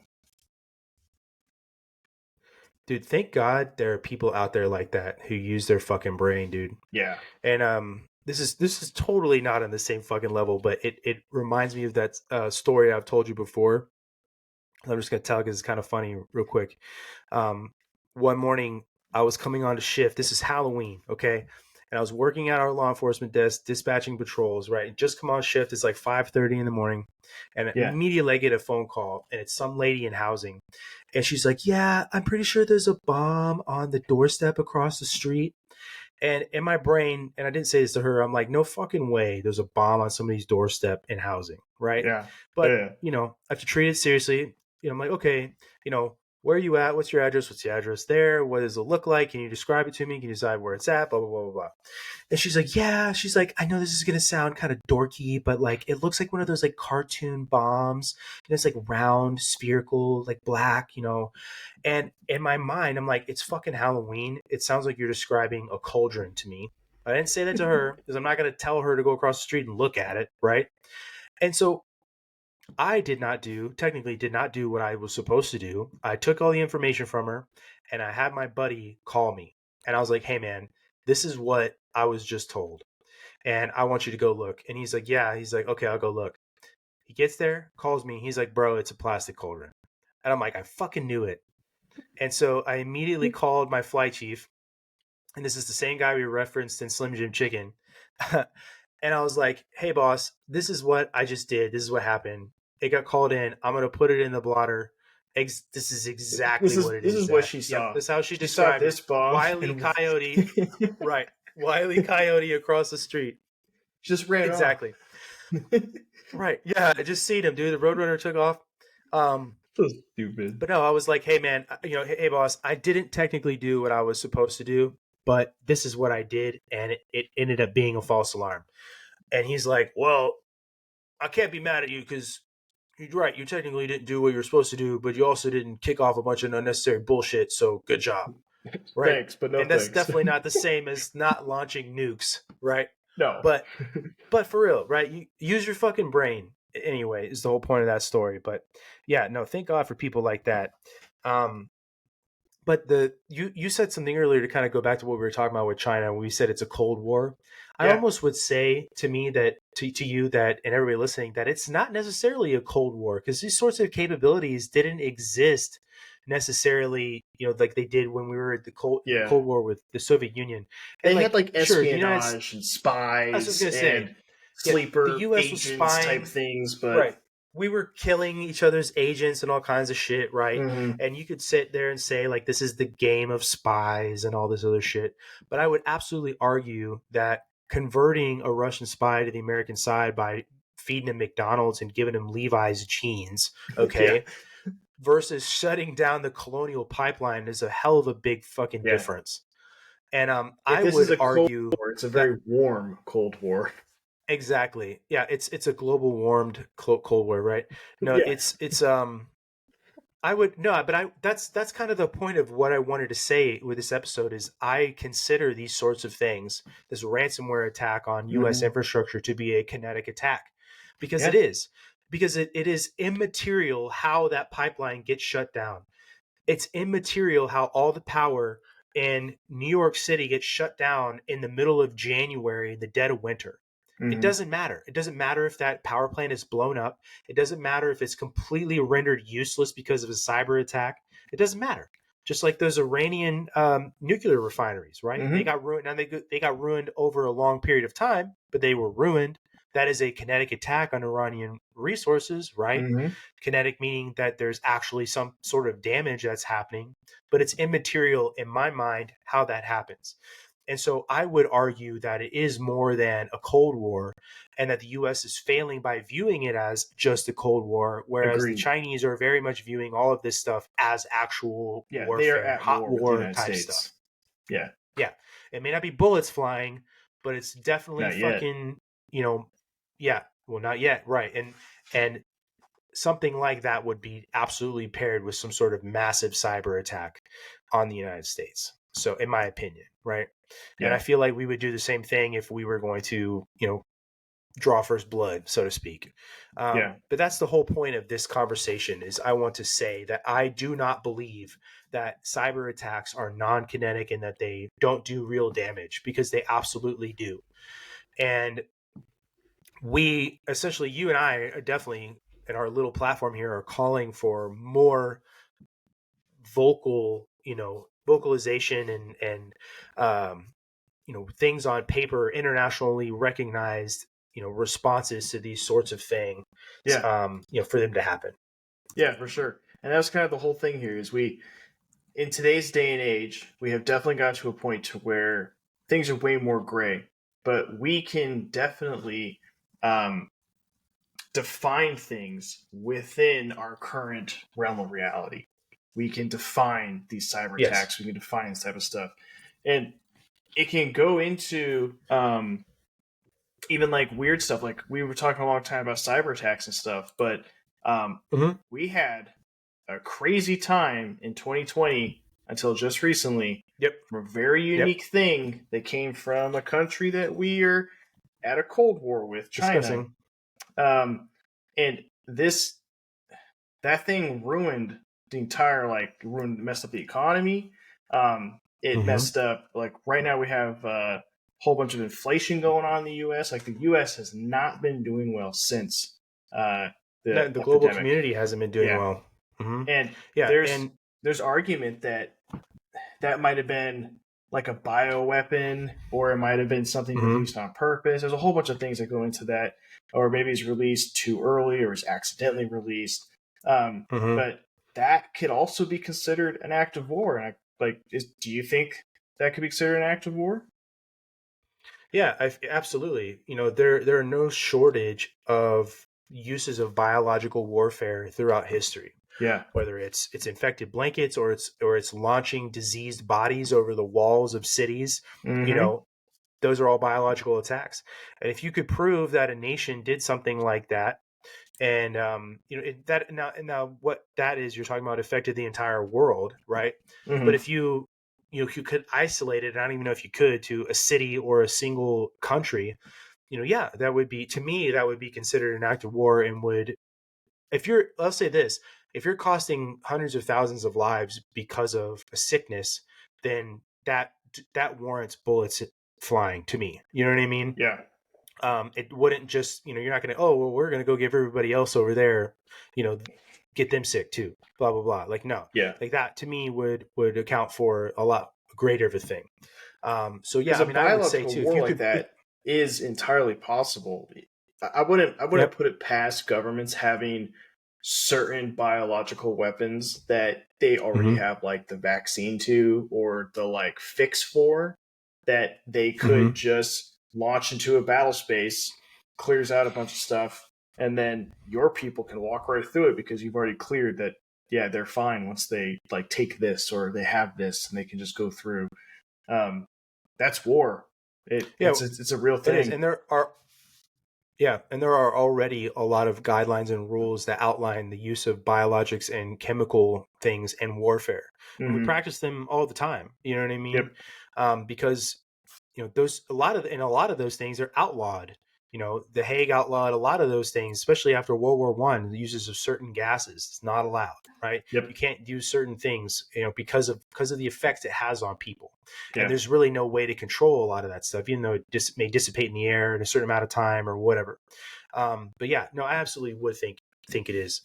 Um, but one of the things too, like I'm glad that you brought up the AI thing, because I think that could be a scary area, not just from like pictures, Mm-hmm. videos, those deep fakes. People Yep. can now, if AI can listen to us talk for 5 seconds and get our tonal inflection and our voices down, and then generate phone calls and conversations in my voice, in your voice, and you could, without immediate confirmation, say, oh yeah, that's Vladimir Putin, or that's Joe Biden, or it's whomever, Mm-hmm.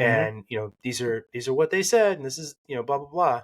So AI is definitely going to be another one of those things. It's that frontier, like cyber warfare, where there's going to eventually needing to be some sort of, I don't know what you call it, regulation, rules on paper, or whatever that outlines what these things look like, the totality of circumstances. You know what I mean? We didn't even talk about intent, ability, and capability, or opportunity. If you want to describe those Yeah. things real fast. So just real quick, those go into to use force, lethal force, usually in a law enforcement setting or in a self defense setting. You have to typically meet the totality of circumstances, which is three things: intent, ability, and opportunity. Now, these are things that the person that's attacking you has to show for you to warrant your self defense or your use of force. Mm-hmm. Um, and kind of how that works is, the best way to explain it real quick is a football field. You're at the 1 yard line. Your potential enemies at the 100 yard line, 100 yards away, and they have a knife and they're waving it in the air and Mm-hmm. they're saying, "I'm going to kill you with this knife." They have the intent because they're saying Mm-hmm. that they want to kill you. They have the ability because they have a knife that can actually kill you, but they don't have the opportunity because they're 100 yards away. Now, if you were to swap Mm-hmm. that and then give them a gun, and now they're saying, "I'm going to kill you," or they're aiming the gun at you, then they would meet all three. Or if they got really close with the knife, they'd meet all three. That's what that is. You can't just shoot someone because they have a weapon. They have to show the intent and have the opportunity to kill you, or break one of those 8 preconditions for you to use deadly force, and that's what that is. Yeah, exactly. Those things have to match up. Exactly, like you're saying. Those things will have to all exist. At the end of the day, if you end up using force, you're going to have a use of force review board, and they're going to look at all those things. Just like after wars are over, right? This happened in World War II. They threw a bunch of Nazis on trial. There's such a things as war crimes because what you did not match the totality of circumstances and didn't meet. You know what I mean? There's all these rules you can break in warfare. Not everything goes specifically. Right? Happened in Vietnam with the My Lai massacre. U.S. Marines were ordered by their higher-ups to go in and wipe out a village. Butters. But, they went through, and after they murdered everyone, they found no weapons, no stuff related to the Viet Cong. It was just a village. A lot of innocents died. But that was the My Lai massacre. I want to make sure. Mm-hmm. It's actually. Excuse me, I was wrong. It's not Lieutenant Butters. It's second Lieutenant William Calley. That's who it is.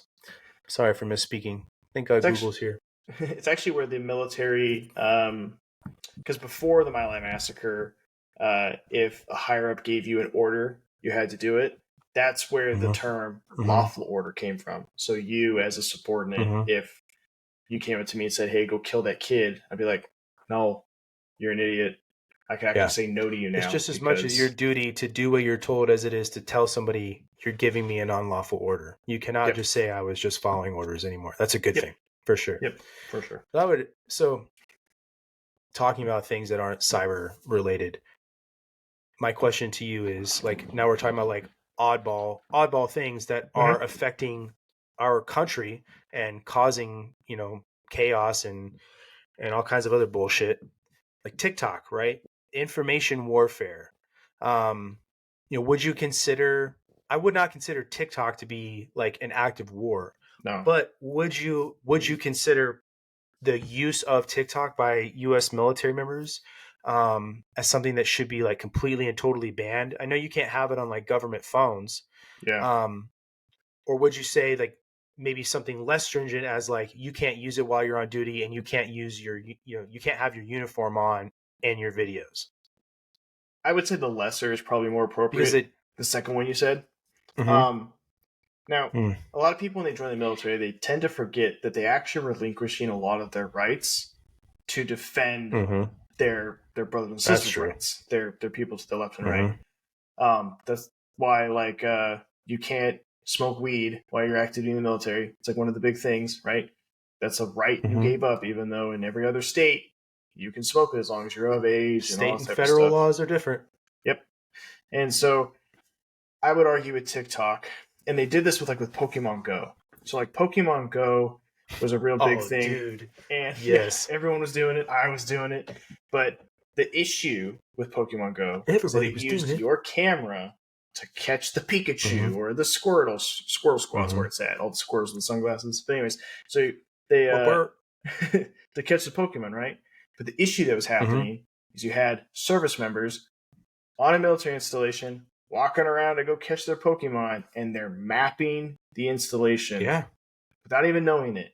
And then they're sitting there, and they got their camera up, and right behind them is a PL2, PL1 asset, and they're catching their Pikachu. But right behind them is the thing that like the enemy needs. Now, the company that made Pokemon Go was a Chinese-based company. It was like a huge thing. And so the U.S. government was like, hey, I think it's like Niantic. They reached out to Niantic and said, hey, you can't have this work on military installations anymore. And it doesn't. If you try to open a Pokemon Go on an Air Force base or a military installation, it just doesn't work. It won't find Pokemon. It doesn't do anything. You have to like leave the base for it to then work again. So if they catch you using a VPN, they'll delete your account. Yep. And then that's why, like, when you drive on an installation, you'll see signs that says like photography not authorized unless like approved by the wing commander or something like that.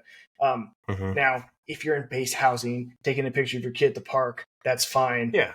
Security Force ain't gonna come out of nowhere and be like, hey, give me your phone. By the flight line, different story. By the flight line, taking a picture of the front gate, taking a picture of the armory. Like, exactly. You never know what you're going to capture.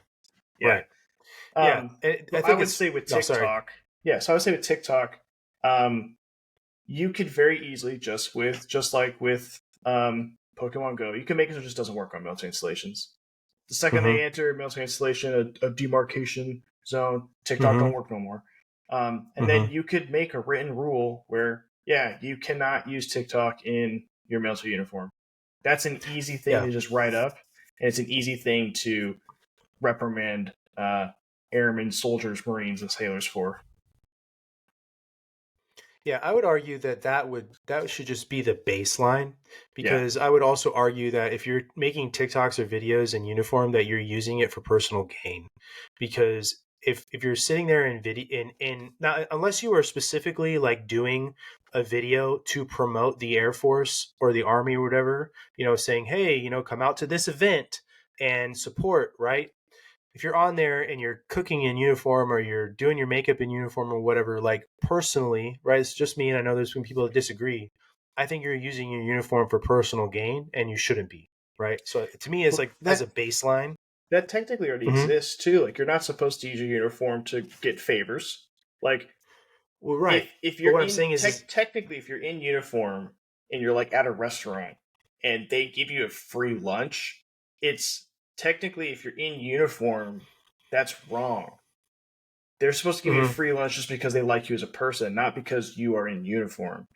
And that's where that rule already technically applies. So, like, I can't use my uniform to go sell Kirby vacuums in my MLM thing, right? I can't use my uniform to promote organizations or political stuff or anything like that. So you could argue, probably currently, that people using their uniform to get a better TikTok following would be frowned upon because they're using the service as a platform. Yeah, I think that I would have to look at what the UCMJ says about that, but I think that you have to be able to prove that there was personal gain and like have like tangible evidence. I don't know this to be a fact, but I'm pretty sure that the algorithms on Instagram, TikTok all prioritize seeing things like multicam or BDUs, stuff like that, and it pushes it further. So you could say, I guess, that it's for personal gain because your reels are gleaning more views and therefore more followers and stuff like that, right? Maybe you can monetize your channel quicker. And there's all kinds of chicks that everybody's seen them use it for personal gain, doing makeup and then taking pictures of themselves in bikinis and yada yada yada yada. But the thing with it, I mean, to me, I don't think there's anything that specifically outlines, though, that you're not allowed to, make videos and give your personal opinion in uniform. Because there's all kinds of different weird gray areas. Like, you could say that, like, if you're getting on video in your dorm room and you're talking about, like, and you're in uniform and you're saying, man, being in the Air Force has really made my life so much better. And, my quality of life is better. I'm going to school for free. I just finished my associate's degree. And you're just talking all this stuff. Like, to me, that shouldn't be illegal because it's, you're promoting the Air Force. Yeah. So you'd have to give more specifications. Like, if you're at the gate on duty, armed up in uniform, doing a fucking dance, and then smoking and joking and not fucking checking the fucking IDs the way you're supposed to, that should be. I mean, that already is, right? Yeah. UCMJ-able offense, but I think you get what I'm trying to say. That I think there needs to be more specific, specifically on TikTok. Yeah. I don't know if any of these rules apply to like all Air Force personnel, but being a recruiting, I do know, like, I could not like post videos or actively recruit with a personal page. It had to be a public professional page. So, right. And then we couldn't do it on TikTok at all. So that argument for, like, if an airman is in their dorm room saying, yeah, I love the Air Force, they've helped me with all this type of stuff. Technically, that's them promoting the Force on a personal page on a platform the Force doesn't promote to begin with. So it's kind of like I don't know. I think it's something that currently military leaders don't want to talk about, and they don't want to alienate people from joining. And so that's just something I think they're just. I think this is one of those things where you, like what you just said. Yeah.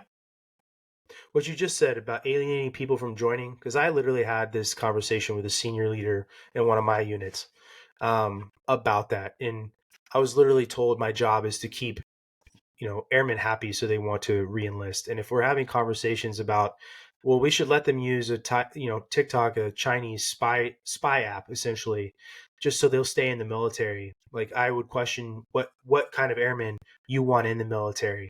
If I agree, you're but it's a the very hinge on fine you staying line. in the military. I mean, I think we're in a time when decisions need to be made, and that the luxury of not making decisions, it doesn't exist anymore.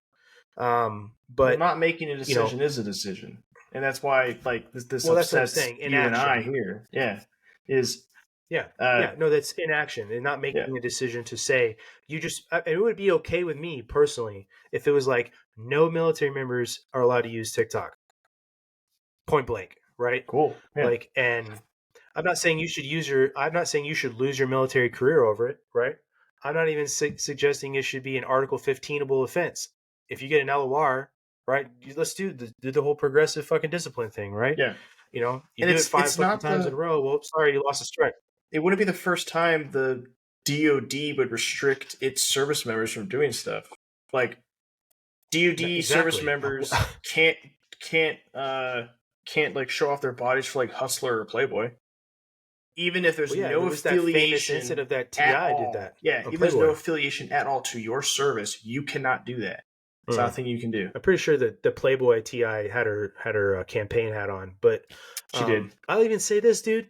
When I first came into the fucking Air Force and was working at Malmstrom, I had to have permission to use pain relievers, and I'm talking about pain relievers you can go buy over the counter because of a certain program I was part of.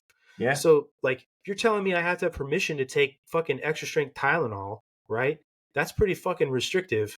You can't get on, and that isn't, I mean, that does exist for certain people, but not for my level at that program Almost anymore, every right? single But if you're telling, SSI, which is like the instructions for security forces at their post, mm-hmm. all say you can't have a cell phone. But I promise you, every single cop's got a cell phone. Yeah, well, some of them now are, I know for a fact, let you have it, but It's I for disagree with that too. emergency But now, contacts or totally something like that, right? It's not right. for making TikToks at the gate. No, they don't, dude. I had leadership that just doesn't care. But anyway, Hmm. I've had leadership that just doesn't care. But anyway, now we're talking about something totally different. But when we talked about this before, and I just want to bring this up and then bring it up and kick it out real fast. I would completely, and I know you agree with me, completely and totally say that the importing of fentanyl across our border is 100% a the Chinese viewed act of diminishing American capability Mm-hmm. to diminish our capability when it comes time to go to war with the United States. And we can argue all day whether that's an act of war or not, but it 100% Serious is offense against intentional others. to diminish. It is exactly serious offense against others. It is, we're talking about life and limb, right? Mm-hmm. All this other shit, all of that. The southern border crisis is a topic that we have had a video about with Vince Vargas that YouTube decided didn't need to get pushed to the algorithm, which is bullshit because that's an amazing Go episode. watch And I it. It's really wish more good. people would go listen to it and check out Vince's book, Borderline. But yeah, I think we both agree that that is definitely something that the Chinese view as a way to that they can diminish our capabilities and essentially using our rules against us. But the last thing I want to talk about on this episode before we wrap up is you were talking about the United States declaring war and voting to go to war. Mm-hmm. And we were offline having this conversation. And one of the things you mentioned was the Civil War. Yeah, the American Civil And War. mm-hmm, I would argue essentially that the United States, with all some of the things that have happened recently, and there's a lot of things that have happened, but I just want to talk specifically about the removal. And to me, this is just like these are just like battles, right? Of essentially a civil war, like a cold civil war, um, in the United States. And I say that you look at what just happened in Colorado, and then say that they're trying to take Trump off of the ballot, right? And I would say that the right and left are both doing things in a war with each other on purpose to divide the American people that are of a Cold War fashion, right? Because Mm-hmm. obviously there's not actual people taking up arms against each other. It's like a But I would cold say that civil the war. two predominant, that's what I just said. Exactly. It's Yeah. like a cold civil war. That the American political parties, the predominant American political parties, are at cold civil war with one another.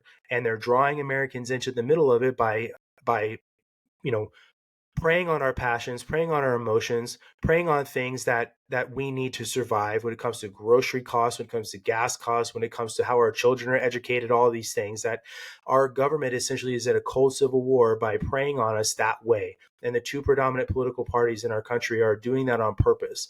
And that whether they view it that way or not, in my opinion, it is a cold civil war because there are two sides very distinguishable who are competing with each other and doing anything by any means necessary to prevent the other from winning. And that is exactly what's going to be the diminishing and the destruction of this country, in my opinion. What do you Yeah. think? I agree. And the reason why I think it's going to end, it's going to lead to the end of the United States. And it goes back to the Abe Lincoln quote where it says, like, the United States will never be defeated from the outside, it'll Yeah. be defeated from within. We'll beat ourselves. Mm-hmm. That's what's going to happen. No one's Yep. going to defeat us on the outside. We're going to kill ourselves from within. We're going to rot from inside. But Mm-hmm. having this huge pendulum shift from right to left, then right to left Mm-hmm. on almost any Yeah. political level is not good. The United States needs to get back to a clear relative Yes. direction, a path towards success, a path towards reform, a path towards growth, a path towards continuing to Yeah. be the world's freedom, pretty much. Because Mm-hmm. this massive pendulum shift is eventually going to just lead until it's going to come, it's eventually going to swing so hard one way that it's not going to come back. It's going to go so Yeah. far one direction, it's never coming back. And it's just going to I get view worse it. every single time. It is. I think a good way to visualize that is, have you ever seen a car start to lose control on the highway because it's going too fast and it starts rocking back and forth really fast and You're it just talking about starts when it has like, rolling? yeah, You ever seen that? yeah, yep, Mm-hmm. That's exactly how I view what you're talking about. That the pendulum is going back and forth too far. That eventually it's the pendulum swinging on that chain is going to snap, just like that car swerving back and forth really fast loses its traction and starts rolling down the highway. mm. And that's kind of how I visualize that. And I completely agree with you. I I've do. I think used that the two political parties in our country are at war with each other, and they're using the American people as yeah, fodder. I've used this analogy a couple times with my family and some friends. I don't know if I've told you before, Brandon, but when it comes to politics, I say it's best to look at politics like a bus route. Okay, Okay. no politician or no bus is going to get you exactly home. There's not a bus stop in Mm-hmm. front of your house. There might be, but that's super, super, super, super rare. Most bus Yeah. stops are like from Uncommon. one location to another location, right? So no Yeah, you bus, got to walk a block. yeah, no bus is going to get you directly to your home or directly to your destination. No political party, regardless of how you feel, is going to get you to exactly what you want or exactly what you need. But Yeah. you can hop on a bus that gets you pretty close to where you need to be. So when you're Mm-hmm. voting or when you're thinking of the future of the United States and you're thinking of politics, vote for the bus that gets you to closest to your destination. But when you're thinking Great that way, analogy. don't be spiteful. Don't vote for the bus that takes you halfway across the nation to where you don't need to go just to make it so your neighbor can't get to their destination. That doesn't make any sense at all, and that ruins your Yes. entire trip. So when you're voting, vote for the bus that gets you closest to your destination, and that's it. That's called cutting off your nose to spite your face. That's what that's called. Yeah. I think it's a great place to wrap up, man. Yeah. To summarize real quick, Zach and I firmly believe that all of these things that happen, specifically the cyber stuff that the Chinese exact on the United States, are kinetic attacks. They are 100% meant to diminish the United States' capabilities, diminish our ability to wage war and defend ourselves, and that there needs to be more that's done to outline what these things are and to determine what sorts of in-kind responses or retaliation or whatever that needs to look like. And that's one of the biggest reasons why we want to have this episode, and for also to get you guys thinking about what these sorts of cyber attacks and other sorts of non bullets flying types of attack on our country can do to you. You need to be prepared. You need to be ready. You need to be able to take care of your family for a long period of time. If you've ever been out without power for a few hours or even a day or two, it's rough. You know what I mean? To maybe not have hot water, to maybe have to open up those couple cans of Campbell's soup and eat them cold or whatever you got. You know what I mean? But consider having to do that for a week. And then consider what a month might look like. And now consider everybody in your neighborhood and in your town is also going through that same thing. You need to be able to take care of yourself. It is. It's going to be more than tough. It's going to be dangerous. Yes. And you need to be able to take care of yourself and understand that these sorts of cyber attacks and other things like that can create the sort of chaos that puts you in danger without bombs, bullets, or otherwise. So again, if you find value in what Zach and I do and what we talk about, please hit the subscribe button. In all seriousness, please support our sponsors. It's a great way to support us by supporting them. It lets them know that you guys are listening and that you find value in what they do as well. And then, as always, we thank you guys for listening. Zach, if you don't have any final thoughts, I'll pause for you real quick. I was just going to say, make sure kind of what we're talking about at the end is fortify all fronts. Be ready for everything. Thank you. Whether it be emotional, physical, spiritual, fortify all fronts. And we're going to get more into that concept and that idea in the coming months. But that's our I Came with Fire podcast New Year's resolution. I'm going to say it right now. Nice. Yeah. But no, exactly. You need to be a whole person, spiritually, mentally, physically, all fronts that you can be the best version of yourself. You need to fortify all fronts. And that's a phrase you're going to start hearing us say more often, because whether that is, places you lack or things that you can take action on, that's what we mean. Getting yourself ready in all those ways by fortifying all your fronts. And we'll talk more about that, but it is a great mantra to carry with you. It's something Zach and I firmly believe in. Fortify all fronts. Brother, thank you for the conversation. It was an awesome one. Again, if you guys enjoy this conversation, please give us a like, follow, subscribe, find us on social media. I Came with Fire podcast out.